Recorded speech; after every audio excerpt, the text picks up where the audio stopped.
तो hello everyone, my name is Ankita Agrawal and जैसे कि मैंने कल आप लोगों को बोला था कि हम पार्ट बी का मैराथन करेंगे। तो बेसिकली ये पार्ट बी मैराथन में मैं आपको इंपॉर्टेंट टॉपिक्स और जो सेक्शंस हैं वो आपको रिवाइज करवाऊंगी, ठीक है। और साथ हम इंपॉर्टेंट मार्क भी करते जाएंगे ताकि आपको कोई दिक्कत ना हो और आप जो इंपॉर्टेंट टॉपिक्स हैं उन पर ज्यादा एम्फेसिस डाल सको, ठीक है। तो without further delay let's get into the video. But please do like share subscribe, क्योंकि बच्चों जब आप लाइक करते हो और कमेंट करते हो अच्छे अच्छे तो मुझे मोटिवेशन मिलता है और इस तरीके से आप लोगों के लिए कंटेंट बनाना मेरे लिए एक इंजॉयमेंट हो जाता है, ठीक है। तो चलो स्टार्ट करते हैं। सबसे पहला जो आपका चैप्टर है वो है chapter 15, that is board constitution and it powers. मेरा हमेशा से एक फोकस रहा है अपने स्टूडेंट्स को ये समझाने का कि जो भी आप कंटेंट पढ़ते हो उनको ब्रेक किया करो, ठीक है। ब्रेक करने से क्या होगा, आपको पता चलेगा कि एक्चुअल में वो क्या कहना चाह रहा है चैप्टर। इसलिए कभी भी चैप्टर और उसके कंटेंट्स को स्किप मत करना, ठीक है। तो आज हम यही फोकस करेंगे। सबसे पहले हम इसमें देखेंगे बोर्ड कॉम्पोजिशन क्या है, उसकी पावर्स क्या है, उसके रिस्ट्रिक्शंस क्या है, ठीक है। फिर role of board which is responsible for the company's overall commercial performance as well, aims and objectives of different committees. Yes, हम इसमें कमिटीज पढ़ने वाले हैं सारे। And to analyse upon the formation of different committees and their respective roles, ठीक है। तो start करते हैं। देखो ये सब हमारे लिए जरूरी नहीं है, अभी हमें सबसे जल्दी हमें स्टार्ट करना है। देखो सबसे पहले जो हमारा इंपॉर्टेंट पॉइंट है और जो हमारा बेसिक कॉन्सेप्ट है डायरेक्टर्स का, वो है हमारी board composition, minimum and maximum directors. तो basically minimum and maximum directors क्या होते हैं, जो हमारी कंपनी को फॉर्म करने के लिए रिक्वायर्ड होते हैं। अगर हमारी पब्लिक कंपनी है तो हमें मिनिमम 3 डायरेक्टर्स चाहिए। मिनिमम 3 डायरेक्टर्स मतलब कम से कम 3 डायरेक्टर्स होने चाहिए। मैक्सिमम अभी हम बात करेंगे as per section 165। Private company again 2 directors minimum. And OPC जो हमारी होती है 1% कंपनी, उसमें हमें 1 डायरेक्टर की रिक्वायरमेंट होती है, ठीक है। फिर maximum number of directors is 15, ठीक है। और इसको भी आप इंक्रीज कर सकते हो बाय वे ऑफ पासिंग ऐसा, ठीक है। सेक्शन 8 कंपनीज में can have more than 15 directors without passing आपकी स्पेशल रेजोल्यूशन। तो सेक्शन 8 कंपनी कौन सी होती है, नॉन प्रॉफिट कंपनीज होती है, ठीक है।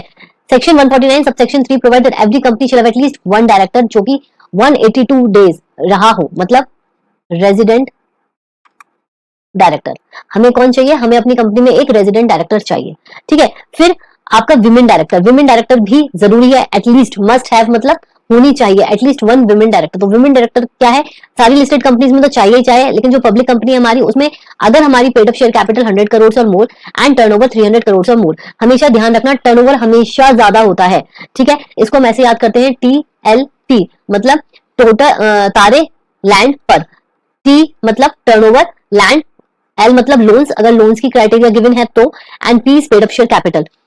तो हमेशा आपका इस तरीके से होता है, ठीक है। जो टर्नओवर होता है वो हमेशा ज्यादा होता है। तो कभी कभी क्या होता है, जब हम एग्जाम में होते हैं हमें रिकॉल करने की जरूरत पड़ती है तो हमारा दिमाग डाइवर्ट हो जाता है कि यार 100 क्या था या 300 क्या था। तो हमेशा ध्यान रखना टर्नओवर की जो लिमिट होती है वो हमेशा ज्यादा होती है। तो in this case turnover is 300 crore और मोर, और paid up share capital 100 crore और मोर, उसमें से जो भी आपका एप्लीकेबल होता है, ठीक है।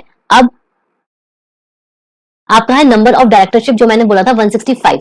देखो अब इसमें बेसिकली क्या है, जो मैक्सिमम डायरेक्टरशिप्स है, ये जो मैंने आपको ऊपर बताया था वो क्या था, मैक्सिमम हमारे 15 है। बट डायरेक्टरशिप मतलब एक इंडिविजुअल एक कंपनी में कितनी कंपनीज में हो सकता है, एक इंडिविजुअल, तो उसको कहते हैं डायरेक्टरशिप। तो उसके लिए बोला गया है 10 एंड 20 कंपनीज, मतलब टोटल 20 कंपनीज में वो डायरेक्टर बन सकता है, होल्ड कर सकता है पोजीशन एज अ डायरेक्टर, और 10 जो है उसकी पब्लिक कंपनी होनी चाहिए। इस क्राइटेरिया में आपकी जो डोरमेंट कंपनी है और जो सेक्शन 8 कंपनी है उसको हम नहीं गिनते हैं इन डायरेक्टरशिप, ठीक है। तो बेसिकली क्या है, देखो maximum directorship in aggregate including alternate directorship भी इंक्लूड होती है in 20 companies at the same time. एक डायरेक्टर आपका 20 कंपनीज में बन सकता है। Maximum directorship in public companies 10 company, जो मैंने आपको बताया।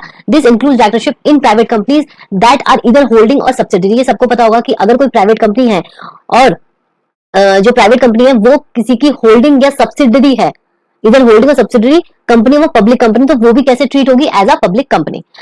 अब ये जो लिमिट है इसमें अगर कोई हमारा डोरमेंट कंपनी है तो उसको हम इंक्लूड नहीं करेंगे, ठीक है। और the members of the company हमारा passing special resolution special lesser company, तो मतलब अगर हम मैक्सिमम हमारी इतनी है, अगर हमें पास करना है स्पेशल रेजोल्यूशन कि भाई हम कम में रह सकते हैं क्या, तो हाँ आप कम में रह सकते हो। इसके ऊपर मैंने एक क्वेश्चन आपको कराया था in my question answer series, ठीक है। ये जो अभी मेरी प्लेलिस्ट होगी उसमें आपको मिल जाएगी। इस पे जो प्रैक्टिकल क्वेश्चन आते हैं वो आपको आइडिया हो जाएगा, ठीक है। देखो ये लिस्टेड कंपनी है, ये सेबी एलओडीआर रेगुलेशंस के हिसाब से है। तो बेसिकली क्या है, The directors of listed company shall comply with the following conditions in respect of maximum director of directorship including alternate directorship. तो ये तो हमेशा गांठ बांध के रख लेना कि जो डायरेक्टरशिप है उसके साथ आपकी alternate directorship भी जाएगी, ठीक है. A person shall not be a director in more than 8 listed companies. इसमें क्राइटेरिया कम क्यों कर दिया, 10 से 8 क्यों कर दिया, क्योंकि लिस्टेड कंपनीज है. लिस्टेड कंपनीज में जो आपका भार होता है, जो काम होता है, जो कंप्लायंसेस होती है वो बहुत ज्यादा होती है, इसलिए उसको लिमिट कर दिया कि भाई एफिशिएंसी आए एक बंदे की, इसलिए, ठीक है. with effect of this and in not more than 7 listed companies with effect of this. तो बेसिकली आपकी 7 है, ठीक है. Provide that a person shall not serve as independent director in more than 7 listed company. Independent director का भी उसने बता दिया, whole time director, managing director, ये सारी चीजें हैं, ये आप खुद पढ़ लेना, मैंने आपको इंपॉर्टेंट बता दिया है, ठीक है. उसके बाद आता है हमारा पावर्स ऑफ बोर्ड. देखो पावर्स ऑफ बोर्ड जो भी होती है हमारी वो अल्ट्रा वायरस नहीं होनी चाहिए, ठीक है. अल्ट्रा वायरस का मतलब क्या होता है कि जो भी हमारी पावर्स हैं वो डायरेक्टर्स की सारी पावर्स है, पावर्स ऑफ बोर्ड, बट जो भी एमओ में लिखा हुआ है वो उसके बियॉन्ड नहीं करना चाहिए. अगर कोई पर्टिकुलर डायरेक्टर है बोर्ड में, ठीक है, वो क्या है, वो सारी पावर्स एग्जीक्यूट करेगा जो एमओए में लिखी हुई हैं. बट अगर कोई वो पावर एग्जीक्यूट करता है जो एमओए में मेंशन नहीं है तो वो क्या माना जाएगा, अल्ट्रा वायरस. इस चीज का ध्यान रखना, इसमें प्रैक्टिकल क्वेश्चन भी आता है.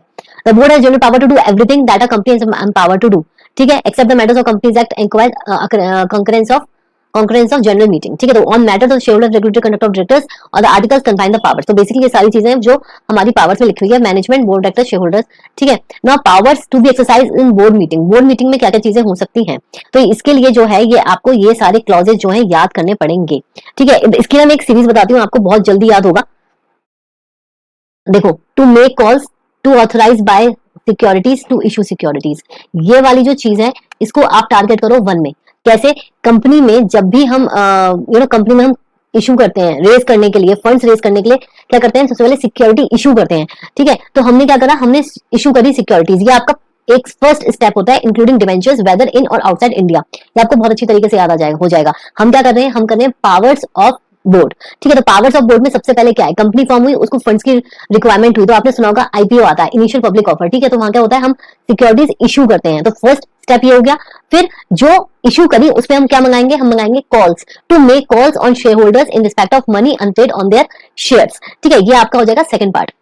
थर्ड हो जाएगा आपका to authorise buy back of securities under section 68. 68 में मतलब क्या होती है, जो हमारी सिक्योरिटीज ऑलरेडी लिस्टेड है मार्केट में, उससे क्या करना है, हमें पैसा वापस लेना है. तो हम क्या करेंगे, हम बाय बैक करेंगे एज पर सेक्शन 68. तो ये जो 3 हैं आपके एबीसी, ये आपको एक कैटेगरी में याद रखने हैं, ठीक है. सबसे पहले हमने सिक्योरिटीज इशू करी, फिर उन पे कॉल्स मंगाई शेयर होल्डर से, और हमारा काम खत्म हो गया, हमने मार्केट से सारी सिक्योरिटीज वापस ले ली. Am I clear? Yes ma'am clear. Comment section में बताते रहना कि मैम क्लियर है, ठीक है. फिर हमारी सेकंड कैटेगरी होती है जिसमें हमारा ये होता है to borrow money, to invest funds, to grant loans, ठीक है. एंड आपका यस, आपकी ये 3 चीज हो जाएंगी जो हमारा मनी रिलेटेड है. तो आप क्या करोगे, आप एक कैटेगरी डालोगे, यहां पे डालोगे सिक्योरिटीज. सिक्योरिटी से रिलेटेड 3 चीजें हमने 3 काम देखे, ठीक है. सेकंड हमारा जो कैटेगरी हो जाएगा मनी, मतलब या तो हम इन्वेस्ट करेंगे अपने कंपनी के फंड्स, या हम बोरो करेंगे, या हम लोन या गारंटी देंगे, सिक्योरिटी देंगे इन रिस्पेक्ट ऑफ द लोन्स. तो ये 3 चीजें आपकी खत्म हो गई. 2 पॉइंट्स में मैंने 6 चीजें आपकी समअप करा दी, राइट. उसके बाद टू अप्रूव ये 2 चीजें, और to diversify, to take over, ये आपकी 4 चीजें हैं, ठीक है. इसमें क्या है, आपको अप्रूवल चाहिए, आपको परमिशन चाहिए, आपको डाइवर्सिफाई करना है, ठीक है. तो हम एक तरीके से क्या कर रहे हैं, जो कंपनी का अपना बिजनेस है हम उसको एक्सपेंड कर रहे हैं, ठीक है. तो basically to approve financial statement and the board report, to approve amalgamation, merger, reconstruction, to diversify the business and to take over the company, ठीक है. रिक्वायरिंग कंट्रोलिंग दिस, तो ये आपकी सी कैटेगरी हो जाएगी, जिसमें कि आपको परमिशंस लिख लो या अप्रूवल्स लिख लो, कुछ भी लिख लो, ठीक है. टू सबसे पहले approve financial statement and board report, to diversify, सबसे पहले तो आपका जो 1 साल का है आप वहां क्या करोगे, फाइनेंशियल स्टेटमेंट अप्रूव करोगे. सेकंड डाइवर्सिफाई करना होगा, डाइवर्सिफाई करेंगे जो हमारा अमेलगमेशन या फिर टेक ओवर से हो सकता है. समझ में आया? फिर to make political contribution, to appoint key manager personnel and to appoint, तो यहाँ पे हमारा आ जाएगा अपॉइंटमेंट एंड पॉलिटिकल कंट्रीब्यूशन, ठीक है. तो बेसिकली इसको जो हमने किया है वो किस तरीके से तैयार किया है, फर्स्ट जो हमारे, और अच्छा एक चीज और ध्यान रखना बहुत इंपॉर्टेंटली, इसमें आपका जो है ये सेक्शन 179 सबसेक्शन 3 क्लॉज ए से स्टार्ट हो रहा है, जो क्लॉज एम तक है. अब वहां क्या है, आपको याद रहे ना रहे तो आप ये चीज मत लिखना, आप स्टार मार्क लगा देना, ठीक है. हम बोल ही नहीं रहे, अगर आपने क्या करा, आपने ये ए लिख दिया, फिर आपको सी पॉइंट याद आया, फिर आपको एफ पॉइंट याद आया, तो आप तो एक तरीके से नंबरिंग कर रहे हो, बट वो लॉ में क्या जा रहा है, क्लॉजेस में जा रहा है, समझ रहे हो. तो इसीलिए आपको क्या लिखना है, आपको सिर्फ स्टार मार्क लिखना है एज पर सेक्शन. अगर याद आ जाता है सेक्शन 179 सबसेक्शन 3, और फिर उसके बाद स्टार्ट कर दो, ठीक है. रेजोल्यूशन के हिसाब से होगा, सर्कुलेशन नहीं होगा, ठीक है, ये ध्यान रखना। तो ये आपकी पूरी कैटेगरी है। आई होप ये मैंने बहुत अच्छी तरीके से आपको समअप कर दिया सारे पॉइंट्स कैटेगरीज में। सबसे पहले हमने इशू करी सिक्योरिटीज, कॉल मंगाई और बायबैक करा। फिर हमने मनी से रिलेटेड चीजें करी, जो हमने क्या करा, इन्वेस्ट कर दिया फंड, बोरो मनी करा, या फिर हमने लोन गारंटी सिक्योरिटी प्रोवाइड कर दी। फिर हमने क्या करा, हमने करा डाइवर्सिफिकेशन, अप्रूवल एंड डाइवर्सिफिकेशन। तो सबसे पहले जो पूरे साल का है हम क्या करेंगे, financial statement and board report, diversified business वगैरह हम करेंगे, ठीक है। तो इसको एक बार देख लेना, याद आ जाएगा आपको। Delegation of powers of board, जो हमने पावर्स ऑफ बोर्ड पढ़ी थी अभी, जिसमें कि हमने बोरो मनी करा था, इन्वेस्टमेंट फंड किया था, दिस तो कैन बी डेलीगेटेड। अब देखो यहाँ से ना क्वेश्चन आ जाता है कि कौन सी पावर्स ऑफ बोर्ड ऐसी हैं जो हम डेलीगेट भी कर सकते हैं। तो डेलीगेशन में जो है ये आपकी 3 है, ठीक है। और समझने के लिए यहाँ पे लिख दो मनी, जो मनी रिलेटेड मैंने 3 पॉइंट्स कराए थे वो सारे यहाँ आ जाएंगे। Can be delegated aforementioned powers by passing board resolution in favour of any of the following, committee of directors, managing director, manager, principal office of the company, इनको delegate कर सकते हैं, ठीक है। उसके बाद आपका सेक्शन 180 है। सेक्शन 180 क्या होता है, restrictions of powers of board. अभी तक हमने क्या पढ़ा, एब्सोल्यूट पावर्स ऑफ बोर्ड, जिसमें कि हमने एक पावर पढ़ी जो डेलीगेट कर देते हैं हम, कौन सी, मनी वाली, जिसमें कि 3 पॉइंट्स थे, ठीक है। अब है restriction. Restriction of powers of board का मतलब क्या होता है कि आपके पास पावर तो है but subject to the approval. अब मैं इसका एग्जांपल देती हूँ। आप लोगों के पास घूमने फिरने की आजादी है, ठीक है, आप अपने आप घूमने जा सकते हो, आप इंडिविजुअल हो, ठीक है, आप फॉर एग्जाम्पल दिल्ली में रहते हो, ठीक है, आप घूमने जा सकते हो, यू कैन रोम, अपने आउटिंग वाउटिंग पे जा सकते हो। But subject to the condition क्या है कि अगर आपको अपनी सिटी से बाहर जाना होगा तो you need to get approval from your parents, right. ऐसे ही पावर्स ऑफ बोर्ड है जो उसने ऊपर बोली, बट अगर वो कुछ करना चाहते हैं एक लिमिट से बाहर, किससे, एक लिमिट से बाहर, तो उसको क्या करना पड़ेगा, उसको शेयर होल्डर्स की अप्रूवल की जरूरत पड़ेगी। Am I clear? Yes ma'am clear है। और अगर आप मुझे कमेंट सेक्शन में बता दोगे तो बहुत ही अच्छा लगेगा, ठीक है, कि क्लियर है, क्लियर है। देखो, तो सब restriction and powers of board इस तरीके से याद करना है, ठीक है, कि आप अपनी पावर्स को कर सकते हो एंजॉय, बट अगर आप किसी पर्टिकुलर लिमिट से एक्सीड कर रहे हो तो you have to take permission from the share holders, ठीक है। अब board to exercise the following powers only after passing special resolution. वो कौन कौन सी चीजें हैं, ये आपका क्लॉज ए है, ठीक है, जिसमें की है सेल। अगर आप सेल करते हो, लीज करते हो, डिस्पोज करते हो अपनी कोई अंडर, तो अब हम पढ़ते हैं हमारा सेल, लीज और डिस्पोज अंडरटेकिंग। सबसे पहले क्या है, अगर आप अपनी कंपनी की कोई अंडरटेकिंग सेल करते हो, ठीक है, यानी किसी और को बेचते हो, लीज पे देते हो, मतलब लीज रेंट आएगा वहां से, या फिर डिस्पोज कर देते हो, मतलब खत्म ही कर देते हो उसको, ठीक है। तो सबसे पहले तो उसने बोला कि अंडरटेकिंग का मतलब क्या होता है कि जहां पर आपकी नेट जो इन्वेस्टमेंट है उस अंडरटेकिंग में लगी हुई है, आपका होल्ड है 20% से ज्यादा, 20% मतलब आपकी जो नेटवर्थ है as per the audited balance sheet of the preceding financial year और on undertaking which generates 20% total income of the company. तो या तो आपकी नेटवर्थ का 20% या फिर वो जो आपकी टोटल इनकम है वहां से 20 जो आ रहा है, 20% जो इनकम आ रही है आपके पास, वो आपकी अंडरटेकिंग कहलाती है। तो अगर आप कुछ भी ऐसा करते हो, सेल करते हो, लीज करते हो, डिस्पोज करते हो, तो you have to take permission from the share holders. तो ये इसीलिए आपके रिस्ट्रिक्टिव पावर्स हैं, जैसे कि मैंने आपको एग्जांपल दिया था भी दिल्ली वाला, ठीक है।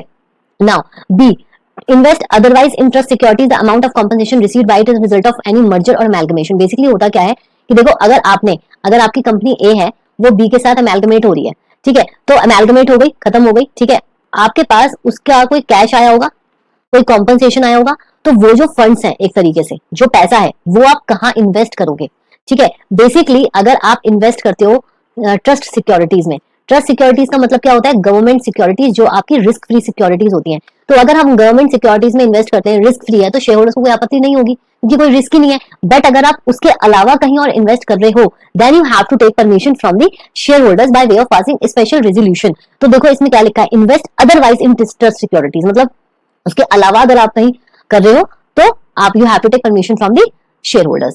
सी, to borrow money where money to be borrowed plus money already borrowed is greater than aggregate paid up share capital PSC plus free reserves plus security premium. अब इसको ना इस तरीके से समझो कि ये आपकी जो है ना सारी चीजें, ये आपके फादर की इनकम है, ठीक है। अब मनी टू बी बोरोड, आपने अपने पिताजी से 15,000 रुपए तो ले लिए, ठीक है, नहीं 15,000 तो ज्यादा हो गए, 1.5 लाख रुपए ले लिया आपने किसी तरीके से, मतलब कम होगा 15,000 तो, क्योंकि हम यहाँ पे पापा की वो दिखा रहे हैं, और आपको किसी काम के लिए 2 लाख और रुपए चाहिए, ठीक है, तो टोटल कितना हो गया, 3.5 लाख। अब ये सब कुछ मिला के आपके फादर की जो इनकम है,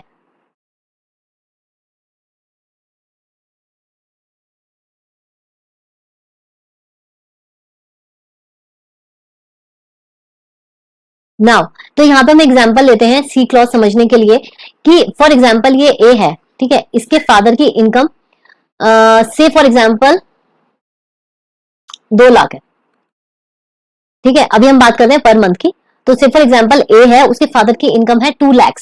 अब आपको क्या करना है, आपको पैसे लेने अपने फादर से, 1.5 लाख आप पहले ले चुके हो, अब आपको 2 लाख और चाहिए। तो हमें साफ साफ दिखाई दे रहा है कि जो हमारे फादर की इनकम है उससे जो हमारा अमाउंट हम उनसे बोरो कर रहे हैं दैट इज ज्यादा। तो हमें क्या करना है, हमें परमिशन लेनी है। ठीक है, अब ऐसे ही कंपनी में जो कंपनी ने पहले बोरो कर रखा है, ठीक है, पैसा, क्योंकि कंपनी जो है that is distinct separate from its owners, from own directors management. ठीक है, तो to borrow money where money to be borrowed, पहले आप 1.5 लाख रुपए ले चुके हो, अब आप दोबारा 2 लाख रुपए ले रहे हो, जो कि ज्यादा है आपके कंपनी के aggregate paid up share capital, free reserves and security premium से। ठीक है, अपार्ट फ्रॉम टेम्पररी लोन्स, वो आप निकाल दोगे ऑब्वियसली। ठीक है, तो इस केस में you have to take permission, special resolution. ठीक है, कि भैया कंपनी के पास इतना पैसा नहीं है और आप बोरो करे जा रहे हो, तो एक पर्टिकुलर आपको परमिशन की जरूरत है। ठीक है, चलो, बी हो गया अब D, to remit or give time for the repayment of any debt due from a director. देखो, अब कंपनी ने डायरेक्टर को कुछ पैसे दिए, कोई भी डेट दिया, उधार दिया, ठीक है, पहली बात तो उसी की नॉलेज शेयर होल्डर्स को होनी चाहिए। सेकेंडली, आप क्या कर रहे हो, आप उसका टाइम एक्सटेंड करे जा रहे हो कि चलो यार कोई बात नहीं, बाद में दे देगा डायरेक्टर, कोई बात नहीं, बाद में दे देगा डायरेक्टर। तो उस केस में क्या होता है, उस केस में you have to take permission. मतलब अगर आप रिमिट कर रहे हो और give time for the repayment of any debt due from director, तो you have to take permission first from the share holders by SR. ठीक है, तो एम आई क्लियर, ये 180 आपको अच्छे से समझ में आया होगा। ये क्या थी, हमारी रिस्ट्रिक्टिव पावर थी, मतलब हमारे पास पावर है बट अगर हम किसी लिमिट से एक्सीड कर रहे हैं या कुछ पर्टिकुलर कर रहे हैं तो हमें परमिशन की जरूरत है। ठीक है, ये वही उसकी, ये सारी उसी की एक्सप्लेनेशन है। ठीक है, नाउ 181 आपका कंट्रीब्यूशन टू चैरिटेबल फंड्स। तो इसमें क्या है, आपका बोनाफाइड चैरिटेबल अदर फंड्स में आप कंट्रीब्यूट कर सकते हो, may contribute, however prior permission of company in its general meeting is required if such contribution in case of any amount is aggregate of which any financial आपकी 5% of average net profits of 3 financial years. Basically क्या है, जैसे कि हमने for example लिया 2021, 22 और 2020, इन तीनों का जो हमारा नेट प्रॉफिट निकल के आएगा उसका जो एवरेज होगा, मतलब डिवाइड बाय 3 कर दोगे। ठीक है, जो अमाउंट आएगा उसका 5% आप कर सकते हो कंट्रीब्यूट चैरिटेबल फंड्स में। अगर उससे ज्यादा कर रहे हो तो you have to take permission from the share holders. ठीक है, नाउ सेक्शन 182 ये है आपका पॉलिटिकल कंट्रीब्यूशन से। तो पॉलिटिकल कंट्रीब्यूशन क्या है, सबसे पहली चीज कि आप कंट्रीब्यूशन कैसे कर सकते हो। तो यहाँ पे लिखा है, देखो, सबसे पहले as per section 182 of the act, a company other than government company and a company which has been in existence for less than 3 financial year may contribute any amount directly or indirectly to the political party। इसमें तो कुछ समझाने वाली बात है ही नहीं। ठीक है, उसके बाद कंट्रीब्यूशन जो होगा shall not be made except by an account paid, मतलब इससे हो सकता है अकाउंट पे cheque drawn on a bank on account paying bank draft और use of electronic clearing system through bank, ताकि उसकी ट्रैक रह सके कि किसने कितना कंट्रीब्यूट करा है। तो आप अगर उठा के कैश में देना चाहो तो आप कैश में नहीं दे सकते हो। ठीक है, अब इसमें और कुछ नहीं है, वो आप पढ़ लेना, इंपॉर्टेंट दोनों पॉइंट्स यही थे। पेनल्टी फॉर कंट्रीब्यूशन, देखो पेनल्टी कभी भी किसी को भी याद नहीं हो सकती, अगर आपको पहले से याद है तो वेल एंड गुड, अगर आपको याद नहीं है तो एज मेरी प्रिस्क्राइब करके डाल देना। ठीक है, फिर आपका नेशनल डिफेंस फंड, इसमें बेसिकली क्या होता है, इसमें आपकी कोई ऐसे रिस्ट्रिक्शन नहीं होती। The company is required to disclose its profit and loss account total amount contribute during financial year. तो बेसिकली हम डिफेंस में देना चाह रहे हैं तो there is no such restrictions कि आप इतना ही फंड दोगे, बस आप वो डिस्क्लोज कर दो जितना भी फंड दे रहे हो। ठीक है, अब board committees, board committees, what is board, board of directors और board in relation to a company means collective body of directors is known as board. ठीक है, बोर्ड कमेटी क्या होती है, small working group identify the board consisting of a member purpose of the supporting of the board work. Basically board तो board है but उसमें अलग अलग कमेटीज इसलिए बनाते हैं क्योंकि पर्पस जो है वो आपका उसमें डिफाइन हो। ठीक है, तो why board committee, divide and expedite on the work of the organisation by removing routine task. तो मतलब बेसिकली वो उसी पे फोकस करेंगे। ठीक है, चलो अब हम कट टू आते हैं हमारी फर्स्ट ऑडिट कमेटी पे। ऑडिट कमेटी जो है वो सेक्शन आपका 177 है। ठीक है, ये रहा 177 आपका ऑडिट कमेटी है, one of the main pillars of the corporate governance. ठीक है, इसमें जो कॉन्स्टिट्यूशन है ऑडिट कमेटी का वो आपका दे रखा है यहाँ पे। कॉन्स्टिट्यूशन किस किस को कॉन्स्टिट्यूट करना है, every listed public listed company, public company having paid up share capital 10 crore, turnover 100 crore, और पब्लिक जो उसकी होगी, जो उसके आउटस्टैंडिंग लोन एग्रीगेट जो भी टोटल होगा, मतलब debentures deposits exceeding 50 crore rupees, वो आपका, ठीक है, तो वो आपका इस तरीके से होगा। तो 10, टर्नओवर आपका 100, एंड जो आपका लोन्स है वो आपका 50 है, ठीक है। उसके बाद वो बोल रहा है paid up share capital, turnover, outstanding loans वगैरह existing on the latest the class of company income shall not cover above purpose, तो ये आपका जो है वो above purpose में नहीं होगा। तो अगर कोई जॉइंट वेंचर है, होली ऑन सब्सिडरी है, तो वो उसमें इंक्लूड नहीं की जाएगी। तो बेसिकली आपको क्या करना है, कॉन्स्टिट्यूशन में लिस्टेड कंपनीज में तो ऑडिट कमेटी बनेगी ही बनेगी, पब्लिक कंपनी में तो आपको ये क्राइटेरिया देखना पड़ेगा। एंड एग्जाम में आपका काफी क्वेश्चन इस तरीके से आते हैं। तो ये जो आपका है, ठीक है, ये जो आपका है, ये तो आपको घोट के पी जाना है हर किसी चीज का। एलिजिबिलिटी जो है आपको हर जगह घोट के पी जानी है, बिकॉज इस पे इतने इजी क्वेश्चंस आते हैं, just you have to remember these terms, nothing else, ठीक है। क्राइटेरिया याद रखोगे तो आपका बहुत इजीली हो जाएगा। अब audit committee shall consist of minimum 3 directors with independent directors forms a majority. The majority members of audit committee including its chairperson shall be the persons with the ability to read and understand the financial statements. Basically अगर आप अपनी audit committee में, audit committee क्या है, audit करने वाली चीज है, मतलब फाइनेंशियल स्टेटमेंट्स को ऑडिट करने के लिए, जिसमें हमारी पूरी कंपनी की जो वेल्थ है, जो वेल्थ हेल्थ है, ठीक है, health of the company, wealth health of the company जो है वो डिपेंड करती है। तो उसके लिए आपको जो उसमें डॉक्टर्स चाहिए वो आपको पढ़े लिखे होने चाहिए, फाइनेंशियली लिटरेट होने चाहिए, ठीक है। इसलिए इसमें मेजॉरिटी ऑफ इंडिपेंडेंट डायरेक्टर है ताकि बायसनेस ना हो सके, ठीक है। तो मिनिमम 3 डायरेक्टर्स ये आपके सेबी एलओडीआर हैं। तो इसमें आपको दोनों चीजें याद रखनी है, as per companies act and as per आपका सेबी एलओडीआर रेगुलेशन। ये दोनों चीजें आपको साथ के साथ याद रखनी है, ठीक है। Audit committee minimum 3 directors, 2/3 of the members of the independent director और all the members financial literate, ठीक है। ये चीज दोनों का ऐसे करके ना differentiation as per companies act, as per SEBI LODR regulations. कोई क्वेश्चन कैसे भी आ सकता है, याद रखना। जो सेबी की एलओडीआर रेगुलेशन है वो 18 है, ठीक है। चलो एक्सप्लेनेशन 1, फाइनेंशियल लिटरेट पता है कि जो आपके फाइनेंशियल लिटरेट है मतलब पढ़े लिखे होने चाहिए। Meeting quorum does not provide for frequency meeting as per SS1, the committee shall meet as often as necessary, minimum number of frequency prescribed by the law authority stipulated। मतलब basically ये कह रहा है कि जो मीटिंग्स और quorum हमारी SS1 में दी गई हैं वो यहाँ पर नहीं होती है एप्लीकेबल, बिकॉज ये एक ऐसा मैटर है, आपको जब जैसा लगता है जरूरत आप कर सकते हो, ठीक है। तो does not provide for frequency of meeting of the audit committee, however SS1 committee shall meet as often as necessary subject to minimum number of and frequency prescribed per law, ठीक है। और इंपॉर्टेंट फंक्शंस आपको याद रखने हैं, yes, क्योंकि direct question आ जाता है। तो रिव्यू करना, एग्जामिन करना, अप्रूवल करना, ये आपके मेन है। Review and monitor the auditors independence, performance and effectiveness of audit process. Examine करोगे फाइनेंशियल स्टेटमेंट्स को, approval and subsequent modification transactions, ठीक है। एंड आपका ये, तो ये आपको अच्छे से याद रखने हैं। और ये जो है आपका ये स्टार मार्क कर लो कि section 177 is not applicable for specified IFSC public company, ठीक है। और चीजें तो आप अपने आप पढ़ लेना, बेसिक मैंने आपको क्राइटेरिया बता दिया। फिर आपके पावर्स हैं, तो पावर फंक्शंस आपको दोनों ही याद रखने हैं। अब पावर्स में अगर मैं बात करूं तो आपके सेक्शन 175 सबसेक्शन 177 सबसेक्शन 5 है आपका, audit committee has a power to call the comment from the auditors as a investigate into the matter relation to the specified terms, ठीक है।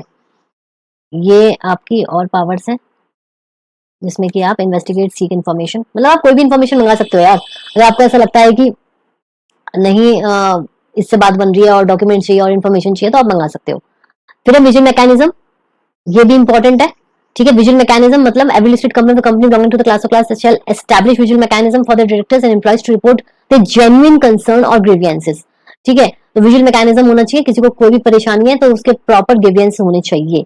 Adequate safeguard against victimisation of employees and directors and which use of mechanism make provisions. मतलब basically क्या होता है ना कि हर जगह politics होती है, हर जगह चीज होती है, तो आपको उन लोगों को भी प्रोटेक्ट करके चलना है जो अपना काम बहुत अच्छे से करते हैं, ठीक है, उनको भी सेफगार्ड करके चलना है।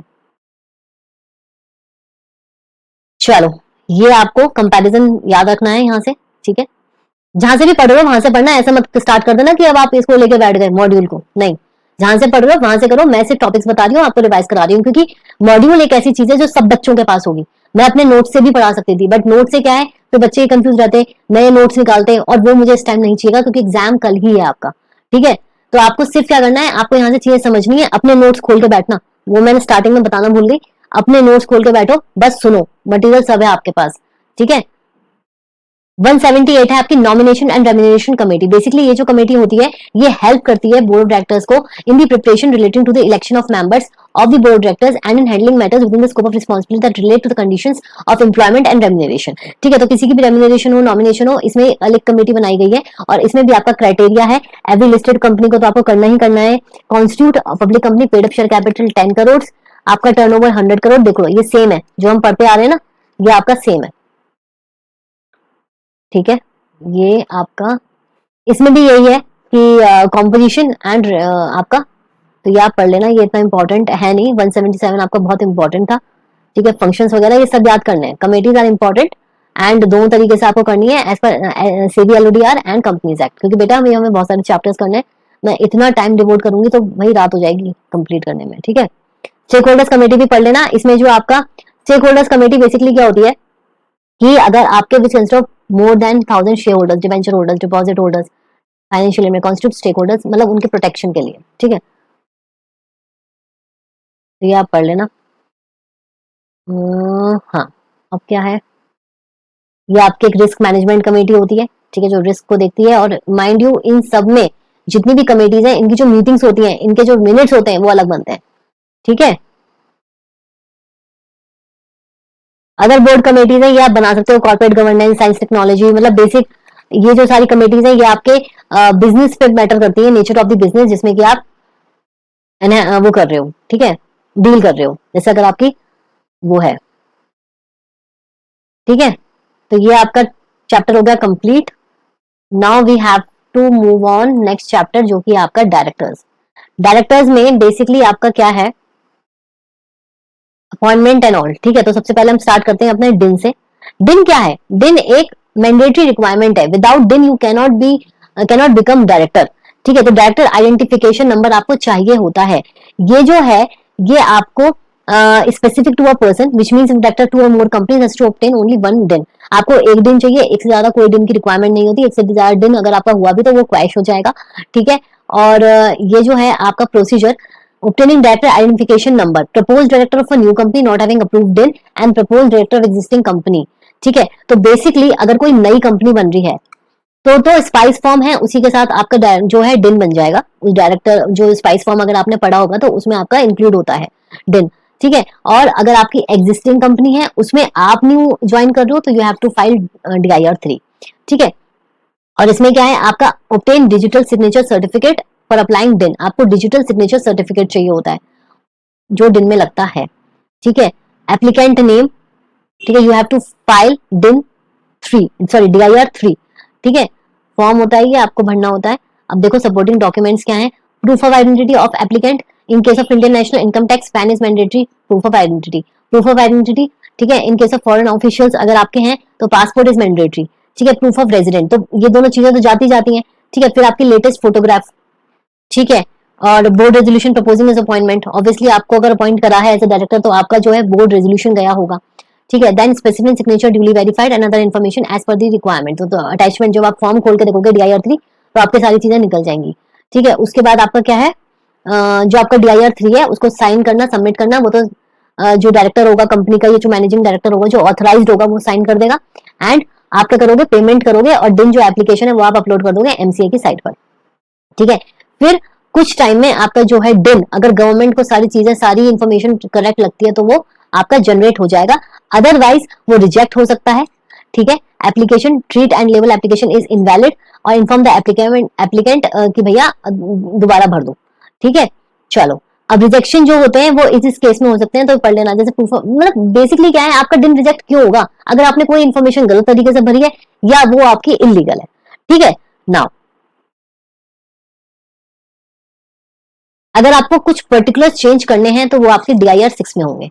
Intimation of changes in particulars, एक बार डिन बन गया उसके बाद अगर कुछ चेंजेस होने तो वो आपके डिन DIR उसमें होंगे 6 में। ठीक है,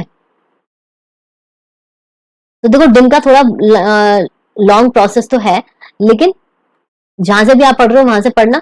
ठीक है, इजी हो जाएगा।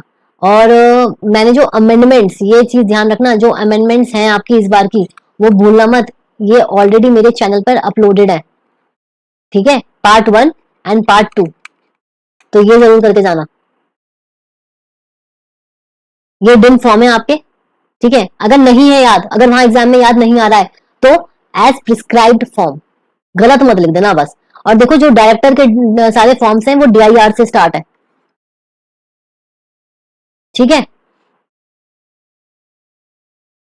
अब हमारे होते हैं first director, resident director, women director, independent director, alternate director, additional director, small share director, nominee director, casual vacancy and professional director. ये हमारे टाइप ऑफ डायरेक्टर्स हैं जो हमारा बोर्ड को कॉन्स्टिट्यूट करते हैं। फर्स्ट डायरेक्टर्स कौन होते हैं? जो हमारे MOA में होते हैं। जैसे मैंने बताया पब्लिक कंपनी में पब्लिक कंपनी में 3 डायरेक्टर्स चाहिए आपको, और प्राइवेट कंपनी में आपको 2 डायरेक्टर चाहिए, OPC में आपको 1 डायरेक्टर चाहिए। तो जब हम स्पाइस फॉर्म फाइल करेंगे और जो इनकी यहाँ पे होंगी चीजें, कितने डायरेक्टर्स हैं, वो सारे हमारे फर्स्ट डायरेक्टर्स कहलाएंगे। रेजिडेंट डायरेक्टर हम ऑलरेडी कर चुके हैं, जो हमारे 182 डेज हमारे प्रीवियस ईयर में रहा होगा, वो रेजिडेंट डायरेक्टर है और ये मस्ट है रखना। विमेन डायरेक्टर भी मस्ट है, जिसकी हमने क्या देखा था, पेड अप शेयर कैपिटल हमारी 100 करोड़ या उससे ज्यादा होनी चाहिए कंपनी की, तो उसको रखना ही रखना है। और हमारी जो टर्नओवर है वो कितनी होनी चाहिए, 300 करोड़ से मोर होनी चाहिए। इंडिपेंडेंट डायरेक्टर आपका सेक्शन 149 में है, ये हम अच्छी तरीके से करेंगे। ऑल्टरनेट डायरेक्टर वगैरह, स्मॉल शेयर होल्डर डायरेक्टर्स कौन होते हैं? जो आपके अभी आगे देखते हैं, ठीक है। मतलब शेयर होल्डर्स में से ही एक डायरेक्टर को अपॉइंट किया जाता है कि वो उन डायरेक्टर्स को थोड़ा सा, सॉरी उन शेयर होल्डर्स को वो थोड़ा सा देख सके।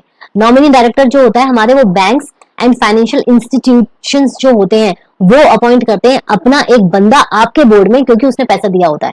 तो वो एज ए नॉमिनी डायरेक्टर होता है, उसका कोई काम नहीं होता, कुछ नहीं होता, बस वो हर बोर्ड मीटिंग में बैठता है ताकि वो ये देख सके कि मेरे बैंक ने जो मेरे फाइनेंशियल इंस्टीट्यूशन ने जो पैसा दिया है इन्हें, जो लोन दिया है इन्हें, वो सही तरीके से कंपनी में यूटिलाइज हो रहा है या नहीं, जिस पर्पज के लिए लिया गया है वो यूटिलाइज हो रहा है या नहीं, या कोई भी अदर पर्पज जिसके लिए बैंक सोचता है कि एक डायरेक्टर होना चाहिए, वो होता है, ठीक है। और प्रोफेशनल डायरेक्टर जो अपनी प्रोफेशनल कैपेसिटी में काम करता है, दैट्स इट। तो अब हम सीधा रिवाइज करेंगे अपना इंडिपेंडेंट डायरेक्टर। ये देखो, इंडिपेंडेंट डायरेक्टर जो है आपका क्या है, सेक्शन 149 सब सेक्शन 4 में है। इसमें class of companies and minimum number of independent directors. Listed public companies हैं तो at least 1/3 of total number of directors, जितने भी उस बोर्ड में नंबर ऑफ डायरेक्टर्स हैं उसमें से कम नहीं तो उसका 1/3, ठीक है, पब्लिक कंपनी में होना चाहिए। और अदर पब्लिक कंपनी जो लिस्टेड नहीं है, पेड शेयर कैपिटल 10 करोड़ और मोर, टर्नओवर 100 करोड़ और मोर, और 50 करोड़ और मोर। ये अब आप ये देखो, बहुत बच्चों को कंफ्यूजन ये होता है कि मैम लिमिट्स क्या करें, किसकी कौन सी थी। तो बेटा अभी आपने नोटिस करा होगा, जो हम ये ऑडिट कमेटी और सारी कमेटीज पढ़ते हुए आए ना, वो सेम है। आपको क्या करना है, जब भी आप रिवाइज कर रहे हो ना, तो एक तरीका है, जैसे फॉर एग्जाम्पल ये इंडिपेंडेंट डायरेक्टर्स हम पढ़ रहे हैं और ये हमारी क्राइटेरिया है कि इंडिपेंडेंट डायरेक्टर्स जो है इन कंपनीज को रखने की रिक्वायरमेंट है। इसी के साथ ना जितनी भी है, जैसे ऑडिट कमेटी में थी हमारी, देन हमारी नॉमिनेशन रिमिनेशन कमेटी थी, तो ये सारी ना यहाँ पे एड ऑन करते चले जाओ, प्लस प्लस प्लस, कि सबके लिए ये एप्लीकेबल है, तो आपको याद रहेगा और कंफ्यूजन नहीं होगा, ठीक है। तो उसमें एटलीस्ट आपको 2 डायरेक्टर्स चाहिए। Listed company 1/3 of total directors and public company आपकी 2 डायरेक्टर्स, राइट। अब आपका however following class of unlisted company is not required to appoint independent director, जो क्या है आपके joint venture, Holi own subsidy, government company, ठीक है। अब इसका क्या है, अब इसका आपका नंबर ऑफ इंडिपेंडेंट डायरेक्टर्स, ये आपका पूरा का पूरा चार्ट है एज पर कंपनीज एक्ट, जो मैंने आपको लिस्ट बता दी, ठीक है। और ये आपके सेबी LODR रेगुलेशंस के हिसाब से। डेफिनेशन ऑफ इंडिपेंडेंट डायरेक्टर में क्या है, आपका इंडिपेंडेंट क्राइटेरिया चेक होता है, ठीक है। सबसे पहले who is opinion of the board as the case may be have relevant industrial expertise and experience. मैंने वही बोला, इंडिपेंडेंट डायरेक्टर मतलब इंडिपेंडेंट से आपका क्या मतलब है, पहली बात तो वो पढ़ा लिखा होना चाहिए ताकि वो आपको सुपरवाइज कर सके। सेकंड चीज, जो इंडिपेंडेंस है मतलब उसका कनेक्शन कंपनी से किसी भी तरीके से नहीं होना चाहिए, ना मॉनेटरी टर्म्स में होना चाहिए, सबकी कंडीशंस है, ना ज्यादा डेट होना चाहिए, ना लोन होना चाहिए, ना सिक्योरिटी गिवन होनी चाहिए, ना उसका रिलेटिव प्रमोटर, ये सारी चीजें होनी चाहिए, ठीक है। इसका चार्ट गिवन है क्या इसमें, एक मिनट, ये वाला सबसे इंपॉर्टेंट चार्ट है, ये आप यहां से देख सकते हो, ठीक है। और मैं चार्ट देखती हूँ, मैं चार्ट ना आपको इंडिपेंडेंट डायरेक्टर्स का मैं आपको प्रोवाइड कर दूंगी, ठीक है। कि वैसे तो आप लोगों के साथ पास सब होगा कि जो 149(6) में आपका क्राइटेरिया इंडिपेंडेंस का, उसके क्लॉजेस के हिसाब से पूरा आपको चार्ट गिवन होगा, तो जो भी चार्ट आपको गिवन है वो वहां से आप रेफर कर लो, नया नया मटेरियल मत पढ़ो, ठीक है। अब देखो टर्म ऑफ इंडिपेंडेंट डायरेक्टर, ये इस पे क्वेश्चन आ जाता है, independent director can be appointed for a term up to 5 consecutive years. Consecutive years का मतलब क्या होता है, लगातार जो आपके होते हैं।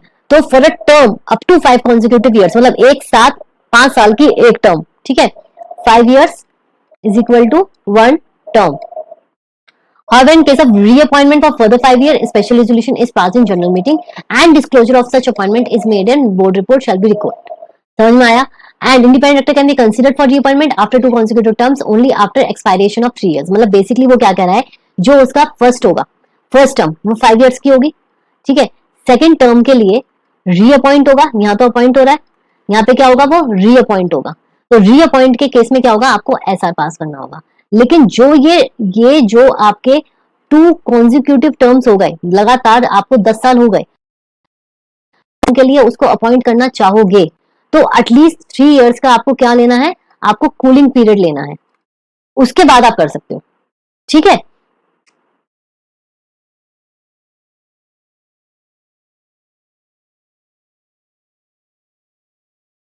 Payment of sitting fees commission, sitting fee of board committee meeting can prescribe as a provision 197 subsection 5, ठीक है। इस पे भी क्वेश्चन आया है कि 1 लाख तक होना चाहिए, 1 लाख से अगर ज्यादा हो रहा है तो आपको वो जो लिमिट है कम करनी चाहिए, और ये आपका पास्ट ईयर क्वेश्चन पेपर में आया है। मैं सिर्फ ये बोल रही हूँ कि जो आपका पार्ट बी है, पार्ट बी में जितनी भी आपकी कंडीशंस हैं, जो भी आपके क्राइटेरियाज हैं, कॉन्स्टिट्यूशन का, पेमेंट का, सिटिंग फीस का, जहां पे एक आपका लिमिट दी हुई है, वो आप जरूर एक बार गो थ्रू कर लो। क्योंकि क्या होता है, एक तो वो इजी होती है, हमें बस अपने दिमाग में लगता है कि यार कितना टफ है, कितना टफ है, बट आप तरीके से पढ़ोगे और आपके पास नोट्स होंगे तो आप आराम से रिकॉल कर पाओगे। क्योंकि जो प्रीवियस ईयर क्वेश्चन पेपर्स हैं उसमें आपके 3-3 नंबर के फ्री के नंबर हैं। एक क्वेश्चन आपका लास्ट ईयर क्वेश्चन पेपर में क्या आया था कि पेमेंट ऑफ सिटिंग फीस बताओ, वो भी मैंने अभी आपका करवाया है revision, past year question paper की जो मैंने 2 वीडियोस डाली थी, उसमें से एक वीडियो में क्वेश्चन है कि पेमेंट ऑफ सिटिंग फीस, उसमें क्राइटेरिया दे दिया कि ये डायरेक्टर है, इसकी सिर्फ 2 की जो सिटिंग फीस थी वो आपकी 1 लाख से ज्यादा थी, या शायद एक केस में थी। तो बस आपको ये लिखना था लाइन में कि एज पर सेक्शन 197 या फिर as per prescribe section limit जो डिसाइड की गई है वो 1 लाख है, तो आप उसको उतना कर लो, दैट्स इट।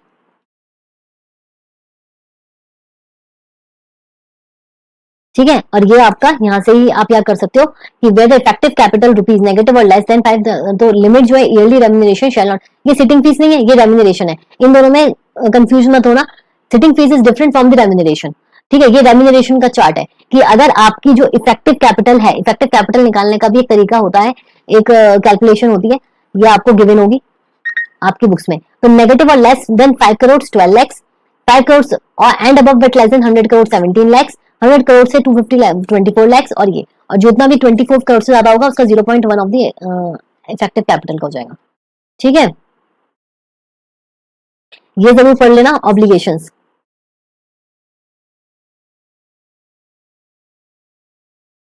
अब एडिशनल डायरेक्टर क्या होता है, और देखो सेपरेट मीटिंग भी होती है इंडिपेंडेंट डायरेक्टर की, तो इसके भी मिनट्स बनते हैं, ठीक है। अब एडिशनल डायरेक्टर कौन होता है, सेक्शन 161 जो होता है 161 सबसेक्शन 1, ठीक है। ये बोर्ड आपके सारे अपॉइंट करता है, additional director, alternate director, nominee director और आपके कैजुअल वैकेंसी। तो ये चारों जो हैं वो आपके सेक्शन 161 में दिए हुए हैं, अलग अलग क्लॉजेज हैं बट 161 में आपके दिए हुए हैं, ठीक है। तो यहाँ पर वो क्या बोल रहा है, additional director company may confer on its board of directors the power to appoint any person other than a person who fails to get appointed as a director in general meeting as a additional director, ठीक है, at the time who shall hold office up to next annual general meeting, in the case of default annual meeting में भी नहीं हुआ। तो basically इसमें क्या है, देखो एडिशनल डायरेक्टर आपको क्या करना है, आपको एडिशनल डायरेक्टर अपॉइंट करना है, बट उसकी कंडीशन ये है कि वो पर्सन अपॉइंट हो सकता है, जैसे फॉर एग्जाम्पल ए है, ए अपॉइंट हुआ, ठीक है, बट जनरल मीटिंग में वो रिफ्यूज हो गया कि भैया हम इसको तो डायरेक्टर नहीं रखेंगे, ठीक है। वो पहले क्या हुआ, डायरेक्टर होने से ही रिफ्यूज हो गया जनरल मीटिंग में, तो उसको हम एडिशनल डायरेक्टर नहीं रख सकते, हम उस बंदे को एडिशनल डायरेक्टर रख सकते हैं जो एलिजिबल हो, जो अप्रूव्ड हो जनरल मीटिंग में, उसको हम एडिशनल डायरेक्टर के लिए रख सकते हैं, और up to the next conclusion of the annual general meeting, मतलब वो 1 साल का टर्म होगा। और बेसिकली ये कंपनी इसलिए करती है क्योंकि भाई हमें अगर जरूरत है, हमें कुछ काम है या हमें कुछ पर्टिकुलर काम के लिए कोई एक पर्टिकुलर डायरेक्टर चाहिए तो हम रख सकते हैं, बट इसकी कंडीशन क्या है कि वो जनरल मीटिंग में पहले डायरेक्टर अपॉइंट हो गया हो या एलिजिबल हो, अगर वहां मना कर दिया किसी पर्टिकुलर बंदे को तो वो अपॉइंट नहीं हो सकता। ना आपका ऑल्टरनेट डायरेक्टर। ऑल्टरनेट डायरेक्टर का क्या मतलब होता है कि अगर आपका ओरिजिनल डायरेक्टर इंडिया से बाहर गया हुआ है, ठीक है, कम से कम नहीं तो 3 महीने या उससे ज्यादा, तो उसकी जगह, ओरिजिनल डायरेक्टर की जगह हम ऑल्टरनेट डायरेक्टर को अपॉइंट कर लेंगे, ठीक है, जो कब तक होल्ड करेगा ऑफिस, जब तक आपका डायरेक्टर बाहर है, ठीक है। और ये जो एप्लीकेबिलिटी है ये सारी कंपनीज पे एप्लीकेबल है, वेदर पब्लिक और प्राइवेट। कंडीशंस क्या है? सबसे पहले तो आर्टिकल से ऑथराइज होना चाहिए। जो ऑल्टरनेट डायरेक्टर है वो 3 month, not less then 3 months, मतलब 3 मंथ्स या उससे ज्यादा।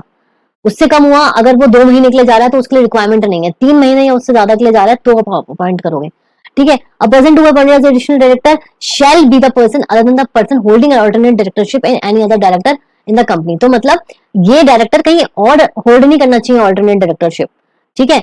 और if it is proposed alternate director to be independent director, it must be ensured the proposed appointee shall satisfy the criteria of independence, ठीक है। ये वाला देखो, automatic reappointment. Okay, so automatic reappointment applies to the original director. Original director जब आपका वापस आ जाएगा, ठीक है, तो वो ऑटोमेटिकली उस पे हो जाएगा।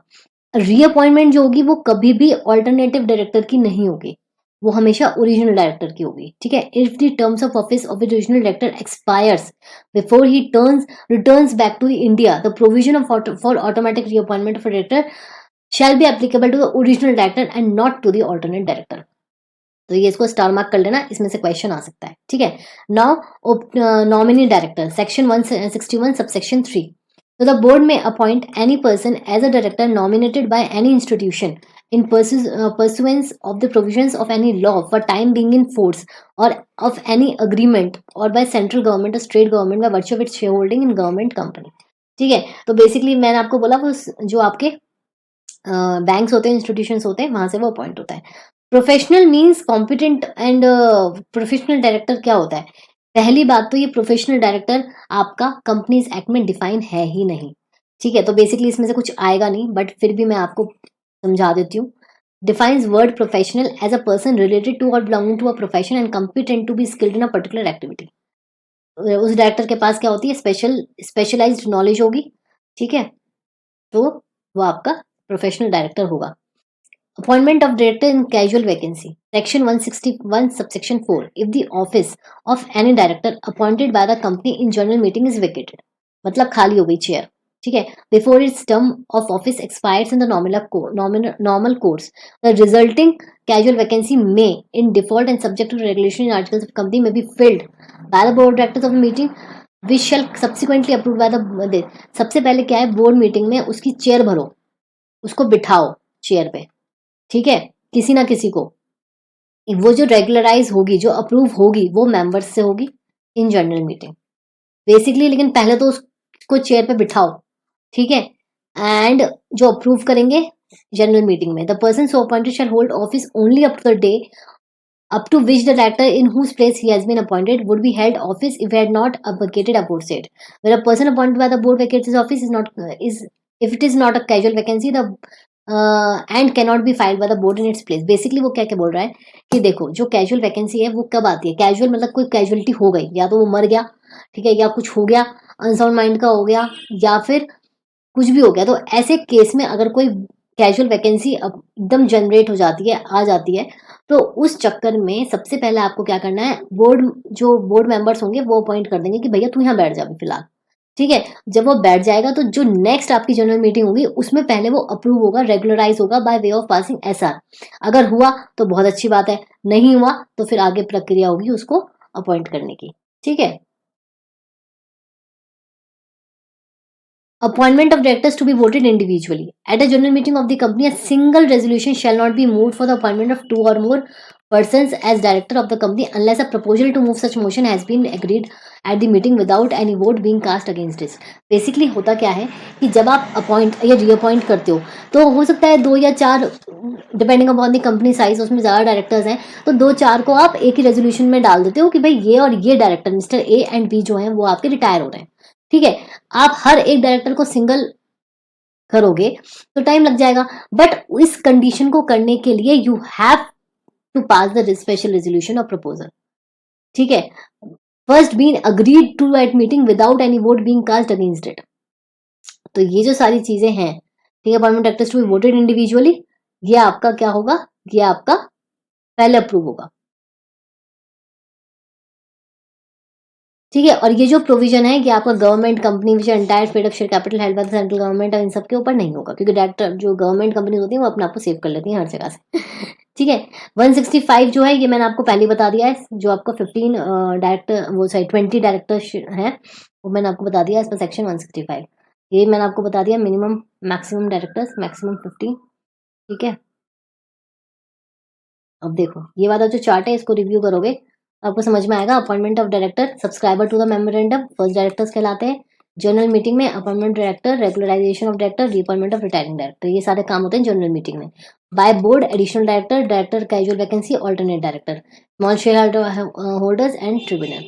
ठीक है, तो फर्स्ट डायरेक्टर ये सब पढ़ने की जरूरत है नहीं, ये मैंने सब आपको समझा दिया है। मॉड्यूल में बहुत ज्यादा दिया होता है, बहुत ज्यादा।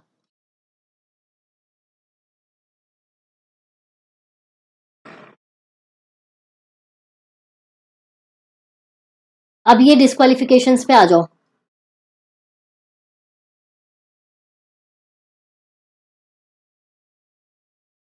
सारी अपॉइंटमेंट्स हैं, मतलब जो मैंने आपको समझाया उसके अपॉइंटमेंट के तरीके हैं। ठीक है, तो इसमें जो आपका स्मॉल शेयर होल्डर डायरेक्टर्स हैं उसको हम पढ़ लेते हैं एक बार। ये नॉमिनी डायरेक्टर है। अच्छा, appointment small share holders directors, listed company में upon notice not less than 1000 small share holders अगर नोटिस देते हैं लिस्टेड कंपनी को, या 1/10, ये इसकी लिमिट है, 1000 शेयर होल्डर्स या 1/10 और total number of such direct share holders whichever is lower have share holders director reelected by the small share holders.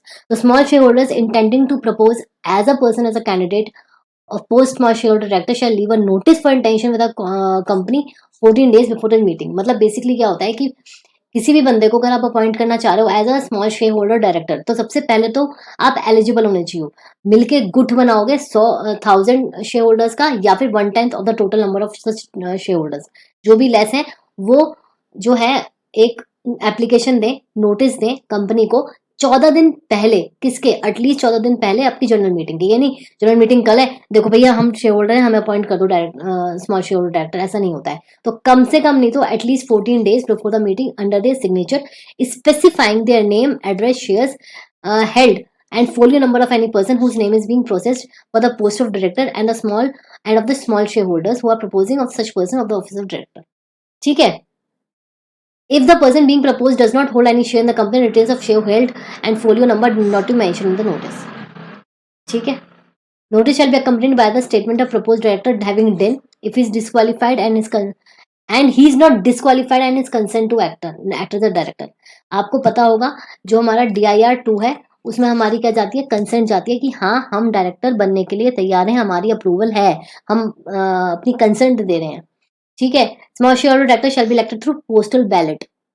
Ensure the propose director shall not office in more than 2 companies at the same time. 2 में कर सकते हो, उससे ज्यादा नहीं। Such director shall not retire by the rotation और shall have a tenure of continuous 3 years. ये star mark कर लेना, इसमें से क्वेश्चन आया था पिछली बार कि जो कंटीन्यूअस 3 इयर्स के लिए हो सकता है, उसके बाद नहीं। After completion of tenure small share director shall not be eligible for reappointment. कुछ भी कर लो वो रीअपॉइंट नहीं हो सकता। व्हेन सॉरी माइक लगाना भूल गई। चलो, so small shareholders director cease to be small shareholders, he ceases to be small shareholders director।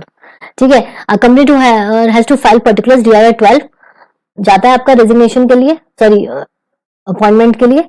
ठीक है, and for the purpose of filing DIR 12 attachment आपकी requirement letter of appointment, declaration by the first director, declaration appointing director DIR 12 and interest in other entities. अब obviously listed company है तो stock exchange में भी आपका सारी चीजें जाएंगी। ठीक है, अब है डिस्क्वालिफिकेशन। डिस्क्वालिफिकेशन मैंने पूरा पॉडकास्ट दिया हुआ है, पॉडकास्ट सुनना है, अभी टाइम वेस्ट नहीं करना, पॉडकास्ट सुन लेना, आपको प्लेलिस्ट मिल जाएगी पॉडकास्ट की मेरे चैनल पर। ठीक है, बट देखो वो देख लेना, और वो मैं सिर्फ इसलिए कह रही हूँ कि अभी आपका दिमाग पजल्ड अप हो जाएगा, वहां मैंने बहुत अच्छे से समझाया हुआ है, 2x पे करके आप आराम से सुन सकते हो।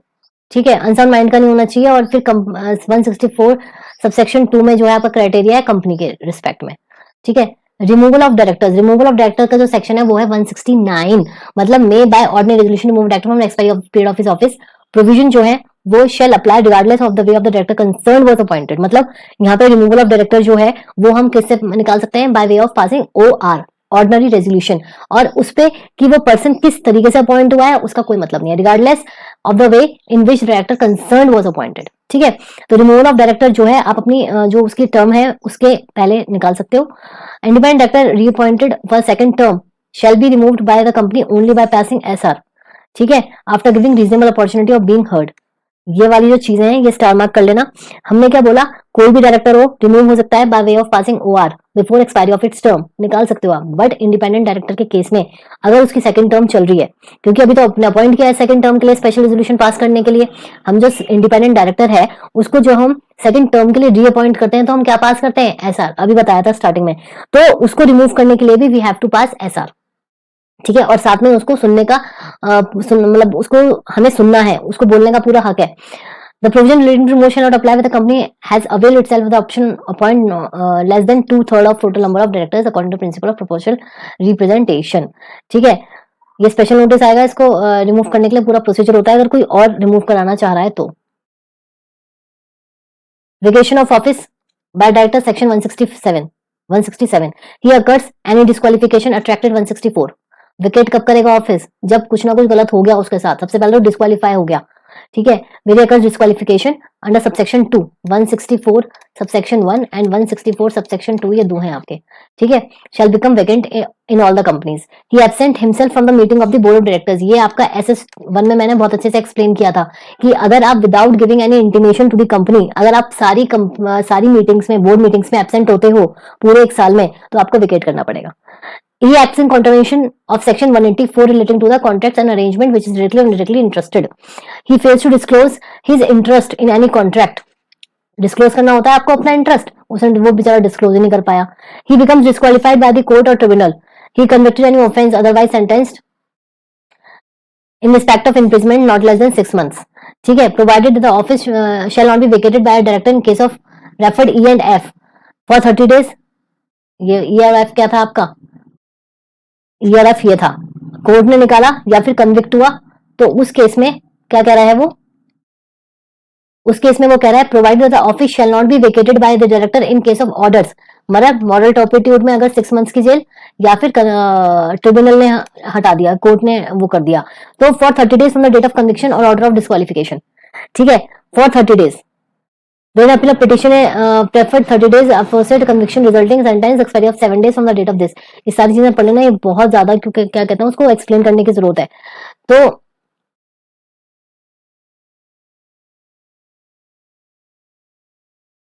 रेजिग्नेशन है आपका 168 में, जब आपने खुद ही रेजिग्नेशन दे दिया, ठीक है। तो director may resign from its office giving notice with the reason of resignation writing in to the company. The board shall on receipt of such notice from the director and shall take note on the same. The company shall within 30 days of the date of receipt of notice resignation from the director intimate the registrar DIR 12 and the post the information on the website, ठीक है। The board shall place the facts and resignation of the report immediately general meeting के सामने। DIR 11 जाता है, ठीक है, resignation में, और DIR 12 जाता है आपका अपॉइंटमेंट और रीअपॉइंटमेंट में। The resignation shall be effective from the date on which the notice is received by the company or the date specified by the director of the notice whichever is later। ये भी star mark कर लो, इसमें से question frame हो जाता है। When all the directors resign at the same time under section 167 in such case required number of directors or the promoted in his absence। अगर सबने एक साथ रिजाइन कर दिया तो क्या होगा, in that case required number of directors मतलब पब्लिक कंपनी में 3 और प्राइवेट कंपनी में 2 are to be appointed by the promoter और in his absence the central government. The directors so appointed shall hold office till the directors appointed by the company general meeting. Basically अगर एक साथ सबने resign कर दिया तो promoter appoint करेगा जो भी रिक्वायर्ड होंगे पब्लिक और प्राइवेट के हिसाब से, और अगर वो भी नहीं होता है तो सेंट्रल गवर्नमेंट अपॉइंट करेगा जब तक सेंट्रल जनरल मीटिंग में दोबारा वो अपॉइंट नहीं होते, ठीक है। राइट्स एंड ड्यूटीज पढ़ लेना। Loans to director section 185 basically क्या है, कंपनी में give loan to a director in the form of book debt और गारंटी और security subject to certain conditions. तो सबसे पहले तो ये वाली जो स्टेटमेंट है वो याद रखनी है कि इसमें क्या क्या आता है। इसमें बुक डेट भी आता है, गारंटी और सिक्योरिटी आती है subject to the conditions. No company shall directly और indirectly advance any loan including any loan represented as a book debt और give guarantee provide security taken by any director of the company holding, ये वाला company में advance loan, special resolution of the company general meeting. तो basically जो इसमें पास होता है वो स्पेशल रेजोल्यूशन पास होता है। आप कर सकते हो but subject to the conditions, और कंडीशंस क्या है वो हम पढ़ रहे हैं, ठीक है। सब्जेक्ट टू द कंडीशन, सबसे पहले एसआर पास होगा। Provide explanatory statement, basically SR जब भी पास होता है तो एक्सप्लेनेटरी स्टेटमेंट जाती है, ठीक है। The loans are utilised by the borrowing company for its principal business activities, जो भी बिजनेस लिखा हुआ है, जो भी प्रिंसिपल लिखे हुए हैं वो उसमें होगा। For the purpose of this subsection expression any person का मतलब क्या होता है, एनी प्राइवेट कंपनी। पर्सन में क्या होता है, आपके सारी चीजें आ जाती हैं, ठीक है। तो प्राइवेट कंपनी, ठीक है, of which such director is a director और मेंबर, ठीक है। देखो बेसिकली ये जो इतने कॉम्प्लिकेटेड आपके सेक्शंस हैं वो मैं इसलिए एक्सप्लेन नहीं कर रही फ्रॉम मॉड्यूल, बिकॉज वो बहुत ज्यादा कंफ्यूजिंग हो जाएंगे, ठीक है। आपको क्या करना है, आपका जो भी मटेरियल है आप उससे रिकॉल करोगे। स्पेसिफिकली आपके दो सेक्शन, एक तो सेक्शन 180 ये 5 एंड 188 एंड 184, ये 3 सेक्शंस आप अपने नोट्स निकाल के रखोगे और उसमें से देखोगे, ठीक है। तो प्राइवेट कंपनी में आ गया, company is interested means person, private company of which any such director is a director और member, any body corporate at general meeting of which not less than 25% of total voting power be exercised or controlled by any such director or by 2 or more such directors, any body corporate, the board of directors, managing director were accustomed to act in accordance with the directions, ठीक है। nothing contained in subsection 1 or 2 shall apply to giving loan to the managing or whole time director। अब company which is an ordinary course of business provide loans वगैरह, तो उस पर तो basically वो लगेगा ही नहीं, ठीक है। तो उसमें क्या है, आपका रेट का है 1 ईयर, 3 ईयर, 5 ईयर्स, 10 ईयर्स वगैरह वगैरह। Any loan made by holding company to its wholly own subsidiary, क्यों, क्योंकि वो लोन जो है वो अपने बच्चे को ही दे रही है। होली ओन सब्सिडरी क्या होता है, बच्चा ही होता है उसका, यानी कंपनी, तो उसमें वो मानना नहीं जाएगा। एनी गारंटी, उसी के रिस्पेक्ट में, ये देखो ये आपका एक्सेप्शन का है, ठीक है। Disclosure of by director in his interest, ये भी आपका इंटरेस्ट आपको देना ही देना है। एमबीपी 1 में every director shall disclose his concern और इंटरेस्ट इन एनी कंपनी और कंपनीज और body corporate including shareholding interest firms or other association of individual by giving notice in writing in form MBP 1. It shall be the duty of the director giving notice of interest to cause it is disclosed in the meeting held immediately after the date of his notice, ठीक है। Basically आपको क्या करना है, आपको meeting के अपने हर first board meeting में, जो आपकी फर्स्ट बोर्ड मीटिंग है या आपने की जो भी चेंजेस हुए हैं उसके बाद आपको अपना डिस्क्लोज, अपना जो इंटरेस्ट है वो डिस्क्लोज करना है इन फॉर्म MBP 1, ठीक है। और इसका बकायदा क्या होता है, आपका रजिस्टर मेंटेन होता है, register of directors and key management person and the share holdings.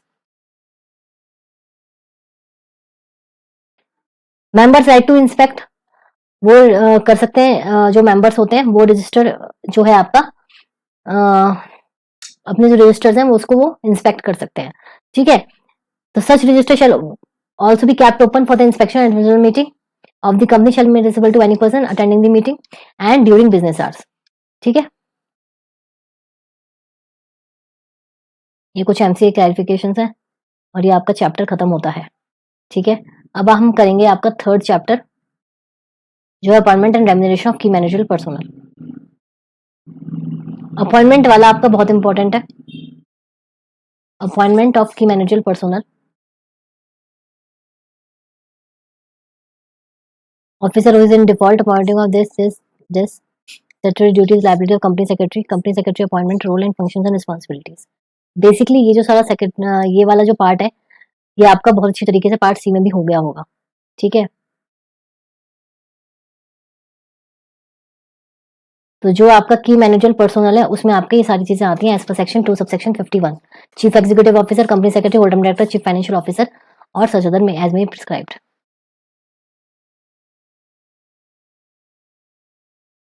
ठीक है, जो appointment of key manager person है, अपॉइंटमेंट होती कहाँ है, अपॉइंटमेंट होती है एज पर सेक्शन 203 रेडवर्ड रूल 8, ठीक है। तो आपका क्या है, की manager person and make it's obligatory for every listed company and every other public company having paid share capital 10 crore और मोर, ठीक है। मैनेजिंग डायरेक्टर, उसको जिस कंपनी ये इस क्राइटेरिया में फॉल करती है तो मैनेजिंग डायरेक्टर और चीफ एग्जीक्यूटिव ऑफिसर और मैनेजर और in absence a whole time director, company secretary and chief financial officer, ठीक है। ये आपका चार्ट भी दे रखा है नीचे। Provisions under SEBI LODR regulation appointment और चेंज इन मैनेजरियल पर्सनल जो सारे आते हैं, ठीक है। तो affiliated company shall disclose to the stock exchange, अगर कोई भी चेंज आता है केएमपी में तो यहाँ तो कंपनी किसको, आरओसी को इंटीमेट करती है, ठीक है। और जो सेबी है उसमें क्या कंपनी किसको करेगी, स्टॉक एक्सचेंज को, सॉरी कंपनी करेगी स्टॉक एक्सचेंज को। ठीक है, वही है। देखो सबसे इंपॉर्टेंट चीज, अगर आपको किसी भी चीज का अपॉइंटमेंट का प्रोसीजर आता है लिखने को, ठीक है, तो आपको क्या करना है, सबसे पहले होगी बोर्ड मीटिंग, उसमें होगा बोर्ड रेजोल्यूशन पास, ठीक है। और यहाँ क्या हो रही है, यहाँ बात हो रही है की मैनेजर पर्सनल की अपॉइंटमेंट की। तो nomination remuneration committee where applicable shall recommend to the board regarding appointment and remuneration of KMP, ये ध्यान रखना, ये स्टार मार्क है, ठीक है। तो ये तो पर्टिकुलरली सिर्फ इसमें आएगा, लेकिन अगर किसी भी चीज का प्रोसीजर आपको लिखना आता है तो सबसे पहले जो होगा वो बोर्ड मीटिंग पास होगी, nothing else. A company may appoint or employ a person as managing director, be a managing director or manager of one or not more than one, ठीक है। पहली बात तो मैनेजिंग डायरेक्टर होगा या मैनेजर होगा, एक पोस्ट होगी, कंपनी में दोनों एक साथ पोस्ट नहीं होती हैं, ठीक है। और अगर वो किसी और कंपनी में है तो सच अपॉइंटमेंट और एम्प्लॉयमेंट इज मेड और approved with resolution pass general meeting and the consent for all the project present at the meeting and which and the resolution of move there at specific notice has been given to all the directors in India on vacation of the office of whole time managerial personnel and resulting vacancy filed by this period of 6 months from the date of such vacancies filed with the register MGT 14, ठीक है। और इन the case of listed company stock exchange के पास जाएगा, company जो file containing particular DIR 12 जाएगा। कुछ कुछ चीजें यार डायरेक्टर्स पे तो लगेंगी लगेंगी, ये बताओ मुझे, है ना। 196 में क्या है, appointment of managing director, whole time director और मैनेजर, ठीक है। नो कंपनी शैल अपॉइंट और employ at the same time a managing director and a manager, ये मैंने जो आपको बताया, ठीक है। अब इसमें क्या है, इसमें पूरा क्राइटेरिया है कि 21 ईयर्स जो है आपकी मिनिमम है और 70 ईयर्स आपकी मैक्सिमम है, मतलब आपको इसके ब्रैकेट के अंदर ही आपको अपॉइंट करना है, ठीक है। अगर नहीं तो आपको शेड्यूल 5 की हेल्प लेनी है, लेकिन आपको ना इतना अभी इतना ज्यादा डिटेलिंग में नहीं है, ठीक है। He's in discharge, insolvent or anytime adjudged as insolvent, hasn't suspended payment of his creditors or makes, मतलब ये बंदा अपॉइंट नहीं हो सकता, ठीक है, कि या तो वो 21 ईयर्स से कम है या 70 ईयर्स की एज हो चुकी है। Second, he is in discharge insolvent,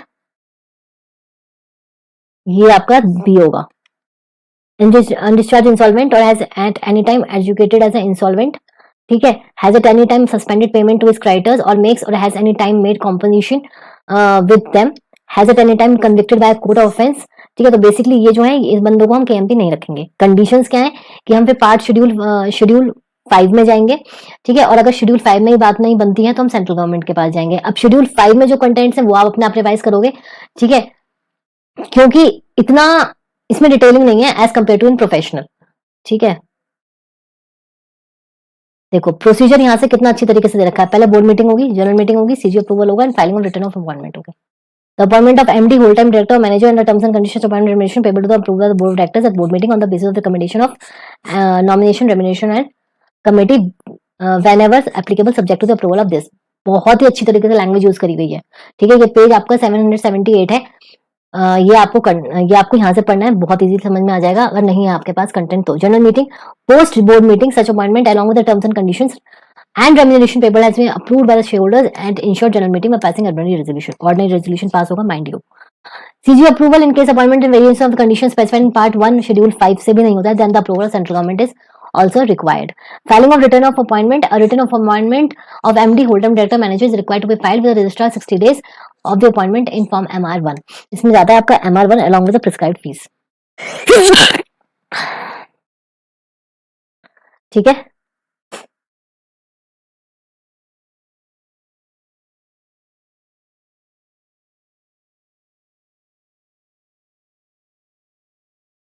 Officer who is in default, officer as per section 2 subsection 59, officer includes any director, manager or key managerial personnel or any person in accordance with whose directions or instructions the board is accustomed to do that, ठीक है। तो इसमें क्या होगा, as per 260, officer who is in default for the purpose of the provision on this act within acts at an officer of the company who is in default shall be liable to a penalty or punishment by way of imprisonment, fine, otherwise means the following officers of the company, namely whole-time director, key managerial personnel or where there is no key managerial personnel such director or director specified by the board in the pay of this, ठीक है। तो ये जो है officers माने जाएंगे is in default. आपने बहुत जगह पढ़ा होगा officer in default, officer default की डेफिनेशन ये है, ठीक है। उसके अलावा any person every director in respect of this, तो ये आप अलग से पढ़ोगे।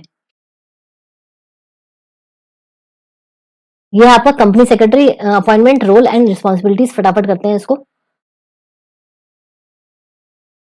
Company is mandately required to appoint whole time company secretary. Listed companies में होल टाइम सेक्रेटरी होता है and that you can check on MCA. किसी भी लिस्टेड कंपनी का खोल के डाल देना, उसमें नीचे कंपनी सेक्रेटरी की इंफॉर्मेशन पक्का आती है, ठीक है। Unlisted public companies having paid up share capital 10 crore और मोर और private companies having paid up share capital 10 crore और मोर, ठीक है। रोल्स एंड रिस्पॉन्सिबिलिटी क्या होती है? बेसिकली देखो, इसका जो काम होता है मेन, वो होता है स्टैट्यूटरी ऑफिसर का। ये सारे कंप्लायंसेस चेक करता है, ठीक है। जो भी कंपनी है उसके जितने भी रूल्स एंड रेगुलेशंस हैं, जो भी प्रोविजंस एप्लीकेबल हैं, क्या वो कंप्लाई हुए हैं, क्या वो टाइमली कंप्लाई हुए हैं, ये सारी चीजें। As a coordinator, as a administrative officer, statutory officer का मतलब क्या है कि वो सारी चीजें ऐसे देखेगा। कोऑर्डिनेटर क्या करेगा? बोर्ड के साथ कोऑर्डिनेट करेगा। और एडमिनिस्ट्रेटिव मतलब हर चीज को एडमिनिस्टर करेगा। जनरल मीटिंग ये कराते हैं हम, मतलब हम कराते हैं, ठीक है। तो ये सारी चीजें अपना कंपनी सेक्रेटरी देखता है। कोऑर्डिनेटर मतलब board can not function without proper coordination, तो बोर्ड के साथ कोऑर्डिनेट करके चलेगा, ठीक है। एडमिनिस्ट्रेटर का मतलब क्या आता है? To report to the board about the compliance with the provision of this, to ensure that the complete compliance about secretary standards, to discharge such other duties. तो अगर आपके पास आता है कि क्या रोल है, तो आप 3 कैटेगरीज में उसको डिफाइन करोगे, as a statutory auditor, coordinator and आपका थर्ड क्या था? एडमिनिस्ट्रेटर, ठीक है। एडमिनिस्ट्रेटिव ऑफिसर, ये 3 आप चीजें लिखोगे।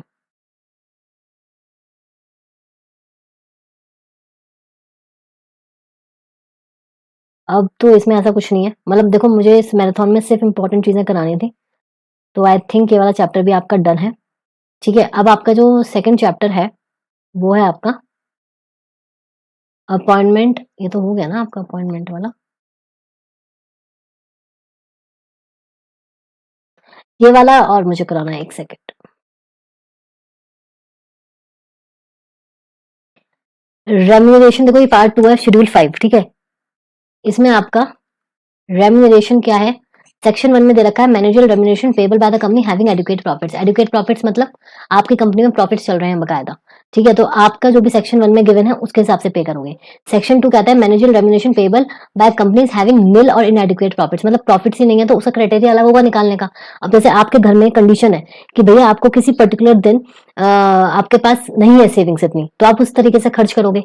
अगर सेविंग्स नहीं है तो खर्च अलग तरीके से करोगे, जब है तो अलग तरीके से करोगे, ठीक है। और manager remuneration payable in special circumstances, मतलब ऐसा होता है ना कि आपके पास पैसा नहीं है लेकिन तब भी ऐसी कुछ इमरजेंसी आ जाती है, तो हम कैसे करेंगे पे? Pre requisites not included in manager remuneration. Pre requisites जो होते हैं वो आपके मैनेजर रेम्यूनरेशन में इंक्लूड नहीं होते हैं। और remuneration payable to manager in 2 companies, ठीक है। तो ये आपके 5 सेक्शंस हैं। अब देखो, हैविंग प्रॉफिट, तो section company having profit financial remuneration, तो आपका जो लिमिट्स है उसके हिसाब से कर दोगे। जो हमने इफेक्टिव कैपिटल नहीं देखी थी, इफेक्टिव कैपिटल इतनी हो, ऐसे करके हमने सारी चीजें देखी थी, है ना। तो उस लिमिट के हिसाब से आप कर दोगे जब हमारे पास पैसा है। जब हमारे पास पैसा नहीं है तो हम क्या करेंगे? हम इनएडुकेट प्रॉफिट्स में pay remuneration to the manager not exceeding limits A और बी, ठीक है। तो ए और बी में जो आपकी लिमिट्स है उसके हिसाब से दोगे। इफेक्टिव कैपिटल, ये सारा पूरा चार्ट है, ठीक है। If company wants to make payment remuneration more than mention, then you can do special resolution. अगर ये जो लिमिट्स हैं इसके ज्यादा, तब भी ज्यादा देना है तो वो ऐसे करेगा।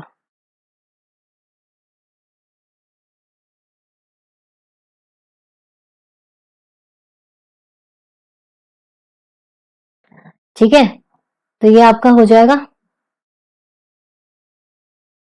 अब हमारा आता है नेक्स्ट चैप्टर। अब हमारा नेक्स्ट चैप्टर आता है meeting of board and committees. तो बेसिकली हम ये यहाँ पर इस मैराथन में ये वाला हम नहीं करने वाले हैं, बिकॉज मैंने SS1 जो है आपको बहुत अच्छी तरीके से समझाया है, ठीक है। तो उसमें हमने मीटिंग की बात भी करी है, नोटिस की भी, कोरम की भी, एजेंडा की भी, चेयरमैन की भी, सर्कुलेशन की भी, इसकी भी। तो इससे ज्यादा हमने leave of absence and minutes, ये हमने सारी चीजें कवर करी है SS1। तो आप वो वाली वीडियो देख सकते हो और उससे आपको पूरा चैप्टर रिवाइज हो जाएगा, ठीक है। जो हमने नहीं किया वो नहीं करा हमने SS2, जो कि हमारा जनरल मीटिंग है, ठीक है। तो वो हम इस वीडियो में करेंगे अभी, chapter 19।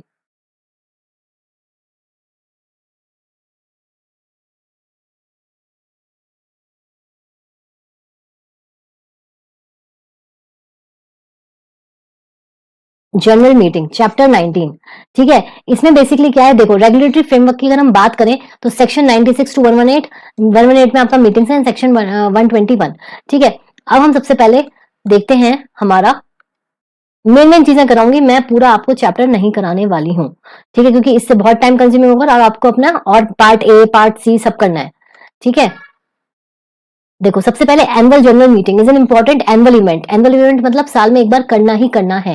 Annual general meeting, extraordinary meeting, class meetings, ये मेंबर्स की मीटिंग है और इसमें से आपको जो एनुअल है वो आपको हर साल करनी होती है। तो SS two provide the board shall every year convene and authorise convening of meeting of its member called annual general meeting respect to transact the ordinary business specifically required to be transacted at annual general meeting as well as special business. तो basically अगर मैं इसको story की तरह बताऊं तो सुनो, आपके एनुअल जनरल मीटिंग होती है। एनुअल जनरल मीटिंग में 4 आपके ऐसे होते हैं ऑर्डिनरी बिजनेसेस जो आपको करने ही करते हैं, करने ही पड़ते हैं, जिसको हम बोलते हैं अड्डा। अड्डा जो है मैंने अपने एक सीनियर टीचर से सीखा था, मतलब ये जो वो है वर्ड अड्डा, मतलब जो आपके approval of financial statements, D मतलब डिविडेंड, डिक्लेरेशन ऑफ डिविडेंड, फिर आपके रीअपॉइंटमेंट ऑफ डायरेक्टर्स एंड आपका जो स्टैट्यूटरी ऑडिटर्स हैं उनका अपॉइंटमेंट, ठीक है। तो holding annual general meeting should be held once in calendar year.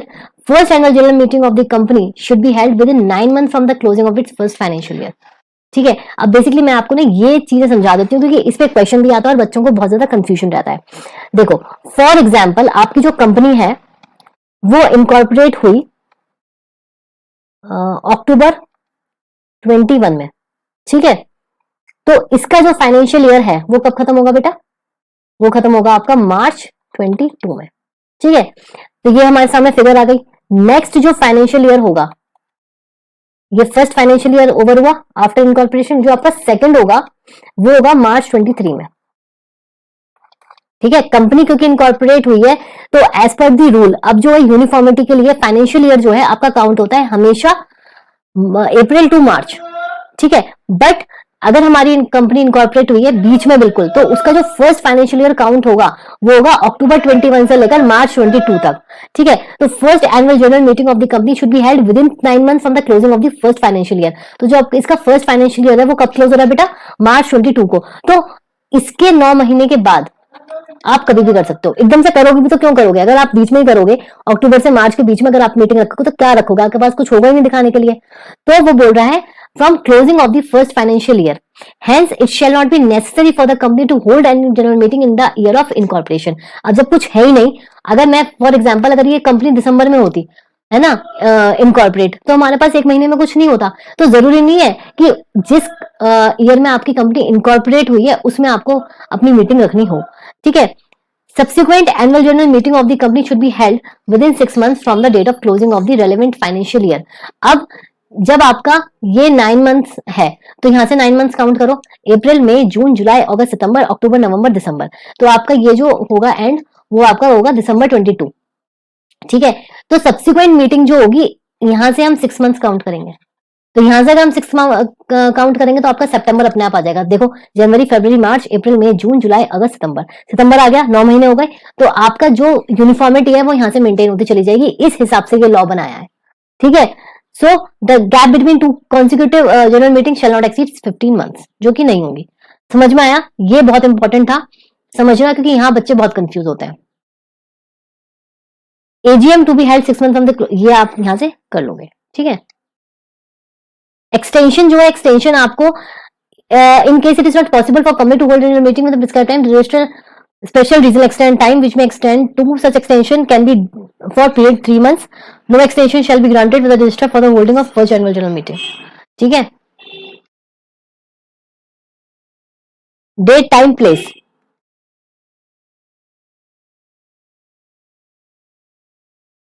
annual general meeting can be called during business hours, that is between 9 am to 6 pm on any day that is not a national holiday. national holiday वाले दिन इतने सारे share holders को कैसे बुलाओगे? तो इस national holiday वाले दिन नहीं होनी चाहिए, ठीक है। इट शुड बी इधर at the register office of the company और सम अदर प्लेस वगैरह वगैरह, कहीं भी कर सकते हो। बट आप क्या करोगे?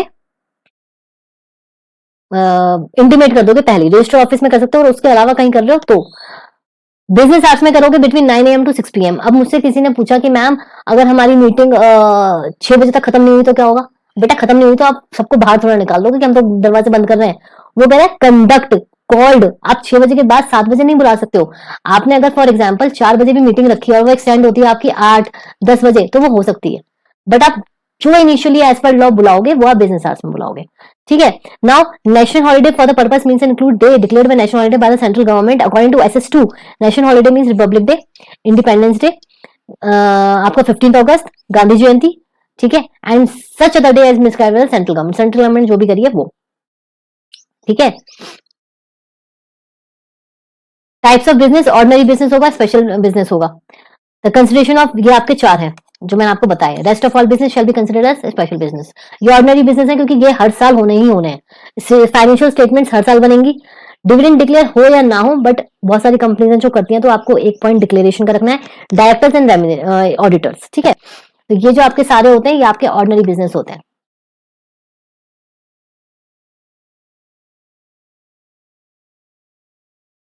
अब इसमें क्या है, आपकी properly convene, properly constitute, properly conducted, ये 3 तरीके से आप जब तक करोगे तब तक आपकी क्या होगी, मीटिंग मानी जाएगी। Essentials of a valid meeting are that a meeting should be properly convened, मतलब प्रॉपर अथॉरिटी होनी चाहिए, ठीक है, प्रॉपर नोटिस जाना चाहिए as per section 101, proper quorum होनी चाहिए, ठीक है, एक प्रॉपर चेयरमैन होना चाहिए, और प्रॉपर्ली कंडक्टेड मतलब बिजनेस आवर्स में होनी चाहिए, एंड सेकेंडली वोटिंग होनी चाहिए by show of hand and poll, electronic and proper minutes. तो ये प्रॉपर क्या हो गया, आपका पूरा कंक्लूजन हो गया, ठीक है। एक्स्ट्रा ऑर्डिनरी जनरल मीटिंग जो होती है वो आपकी क्या होती है, calling of AGM by board of directors, and requisition of share holders and by requisitionists, ठीक है, ये आपकी एक्स्ट्रा होती है, और बाय ट्रिब्यूनल। इसमें लिमिट्स दी हुई है।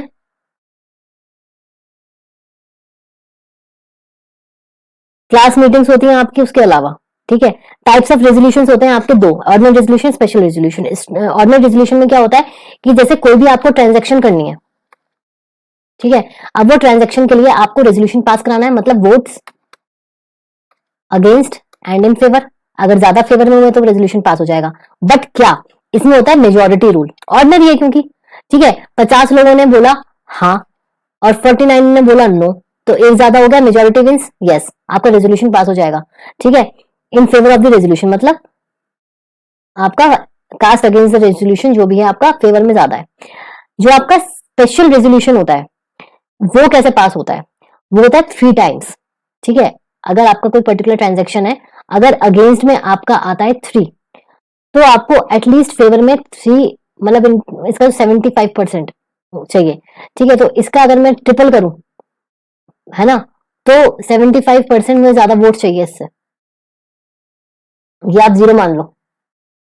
75% 3rd टाइम्स, मतलब 4 into 3 is equal to 12। तो यहाँ पे जैसे अगर 4 ने अगर अगेंस्ट में किया तो फेवर में एटलीस्ट मुझे 12 चाहिए, तब वो जाके पास होगा, ठीक है।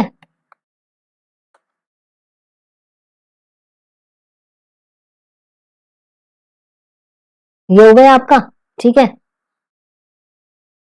MGT 14 जाएगा, स्पेशल रेजोल्यूशन पास होगा तो with in 30 days of passing.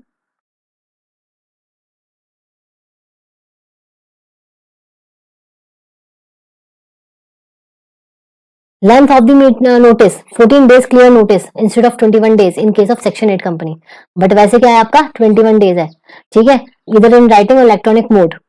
21 clear days चाहिए। क्लियर डेज का मतलब क्या होता है, आने जाने का आप जो दिन है वो निकाल दोगे। 21 clear days. Notice shall specify the place, date, day of hour and during business hours. ये तो बहुत बार मैं बता चुकी हूँ आपको, ठीक है। शॉर्टर नोटिस भी दे सकते हो, ठीक है, अगर आपका क्या जनरल मीटिंग में be called given after shorter notice, also if consent is given in writing electronic mode but by not less then 95% of members entitled.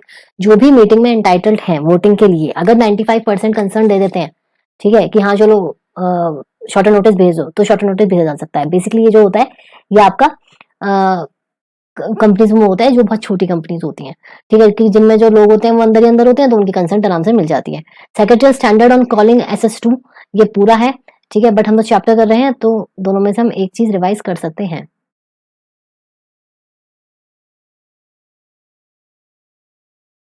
Person entitled to receive notice, every member of the company, legal representative of deceased member or assignee of insolvent member, auditor of the company, every director of the company, ठीक है।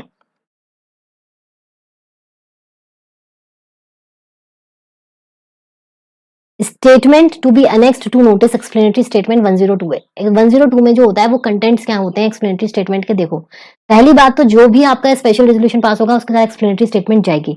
मैंने एक बार अपनी जो आपकी drafting series है उसमें जब मैंने आपको ये स्पेशल रेजोल्यूशन ड्राफ्ट करने वाली जो वीडियो है उसमें मैंने आपको हिंदुस्तान पेट्रोलियम का नोटिस दिखाया है और साथ में मैंने आपको एक्सप्लेनेटरी स्टेटमेंट भी एक्सप्लेन करी है, ठीक है। तो द नेचर ऑफ दी उसमें सारे ये आइटम्स जो आते हैं ये मैंने सारा चीज आपको वहां पे बताई हुई है। कोरम, कोरम कितनी होती है देखो, public company 5 members presently personally present if the number of members on the date of the meeting not more than 1000 as on the date of the meeting, as on the date of the meeting 5000 and exceed 5000। तो basically अगर 1000 लोग हैं meeting के दिन तो उसमें से 5 number की आपकी वैलिड कोरम हो सकती है इन केस ऑफ पब्लिक कंपनी, क्योंकि ज्यादा लोग हैं इसलिए पब्लिक कंपनी में ही क्राइटेरिया है। दूसरा 5000 के बीच में तो 15 members can constitute a valid quorum and 5000 से अगर ज्यादा है तो 30 मेंबर्स, ठीक है। Private company 2 members personally present shall be the quorum of the company, ठीक है।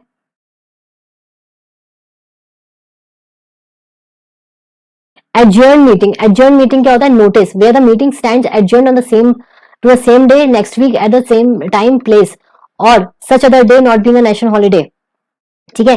The company shall give at least 3 days notice to the members either individual or publishing advertisement to newspapers. No quorum in the adjourned meeting, तो वो क्या हो जाएगी आपकी adjourned meeting quorum is not present within half an hour तो present will be constitute the quorum। समझ में आया? एडजर्न मीटिंग क्या होगी आपकी, next day next week same place वगैरह हो जाएगी, बट आपको मेंबर्स तो बहुत सारे हैं ना, इसलिए आपको 3 days प्रायर उसका नोटिस भेजना पड़ेगा उन लोगों को, या फिर एडवर्टाइजमेंट दे सकते हो न्यूज़पेपर में। सेकंड, अगर एडजर्न मीटिंग में कोरम नहीं है तो जो भी लोग हैं नॉट लेस देन 2 वो कर सकते हैं, ठीक है।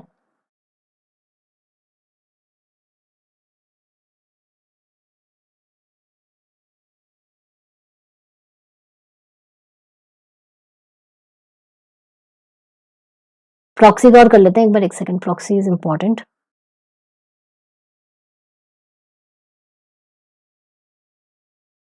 Who can appoint a proxy? A member of a company who is entitled to vote। अगर मैं किसी कंपनी में शेयर होल्डर हूँ, ठीक है, तो मैं eligible to attend the meeting to vote. एंड अगर मैं नहीं जा सकती उस कंपनी में, मुझे नहीं जाना क्योंकि मुझे कुछ काम है, तो मैं अपने बिहाफ पे किसी और बंदे को भेजूंगी कि भाई ऐसा है तू अटेंड कर ले मीटिंग जाकर। तो उसका क्या काम होगा, उसका सिर्फ काम होगा to attend the meeting and vote. वो ना तो बोल सकता है ना कुछ और अदर एक्टिविटी कर सकता है, because he is not allowed to, वो उस कैपेसिटी में ही नहीं है, वो सिर्फ प्रॉक्सी बन के आया है एक मेंबर की सिर्फ वोट करने के लिए। A proxy shall be a member in case of a company charitable objects and not for profit registered this, ठीक है। Proxy can act as a behalf of not exceeding 50, एक बंदा 50 लोगों तक का वो बन सकता है प्रॉक्सी, ठीक है। Disability, a proxy shall not have a right to speak at the meeting. Proxy cannot vote on the show of hands. Proxy cannot account for the purpose of the quorum.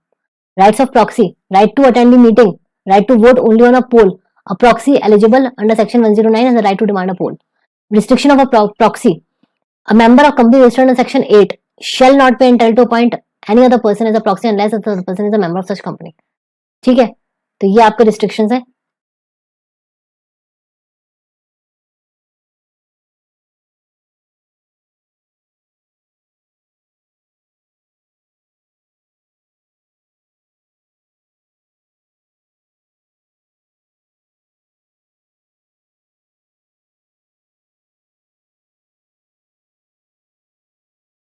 Postal ballot है, postal ballot में आपको क्या करना है, आपको एक important question का ध्यान रखना है, ये वाला, business to be transacted through postal ballot.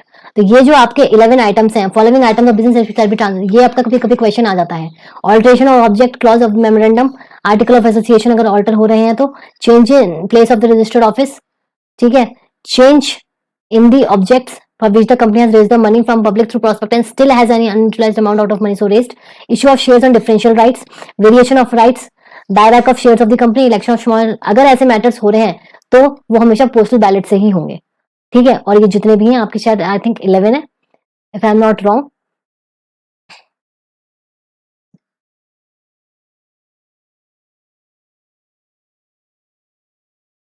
और ये आपका रेजोल्यूशन है, ठीक है, ये मैंने ऑलरेडी अपनी ड्राफ्टिंग वाली सीरीज में कर रखा है। मेंटेनेंस ऑफ मिनट्स, मेंटेन करने होते हैं आपको minutes as per section 118 of the companies act. ठीक है। एक डिस्टिंक्ट मिनट बुक बनानी है for each type of meeting, general meeting, meeting of creditors, meeting of board and meeting of committees of the board, जो मैंने अभी आपको बोली।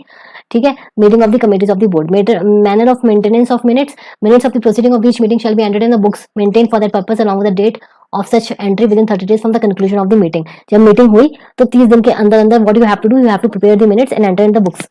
इन the case of every resolution pass brief postal ballot conducted including this. अब इसमें क्या होता है आपका साइनिंग का सेम बहुत ज्यादा इंपॉर्टेंट होता है।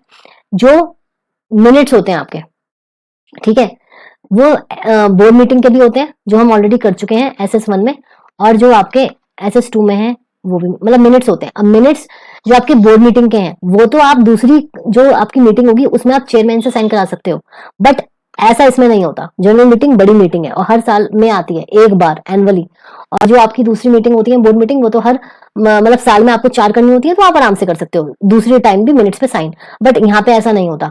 तो manner of signing, every page of the minute book shall be initiate मतलब इनिशियल्स होंगे उसके, और signed on the last page of the record of the proceeding of each meeting और each written and signed by. In the case of the minute proceeding of board committee thereof, the chairman of the said meeting of the chairman of the next succeeding meeting. In the case of the minutes proceeding general meeting with the chairman this, तो आपका क्या होगा,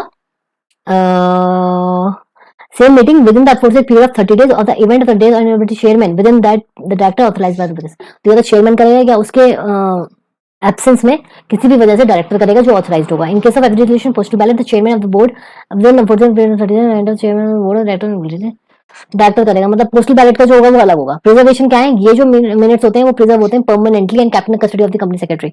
ठीक है, अभी secretary standards हैं जो आपके पूरे हैं। ठीक है, तो देखो basically what I have done, I have explained your full part B. Full से ये नहीं कह सकते कि मैंने एक एक चीज कैटर करी है, बट हाँ जितना भी इंपॉर्टेंट पार्ट है जो आपको बस कल एग्जाम है, इसलिए मैंने आपको ये रिविजनरी मैराथन कराई है, जिसमें मैं खुद बोल रही हूँ सारे सेक्शंस नहीं कराए बिकॉज इतना टाइम नहीं है, बट हाँ जो इजीली आपके हो सकते हैं और जो इजीली आपको इंपॉर्टेंटली याद भी रहेंगे, इजीली एंड इंपॉर्टेंट है, वो आपको मैंने करा दिए हैं। ठीक है, इसमें मैं वीडियो के नीचे टाइम स्टैम्प दे दूंगी ताकि आपको अगर कोई पर्टिकुलर चैप्टर करना है तो आप डायरेक्टली वो भी कर सकते हो।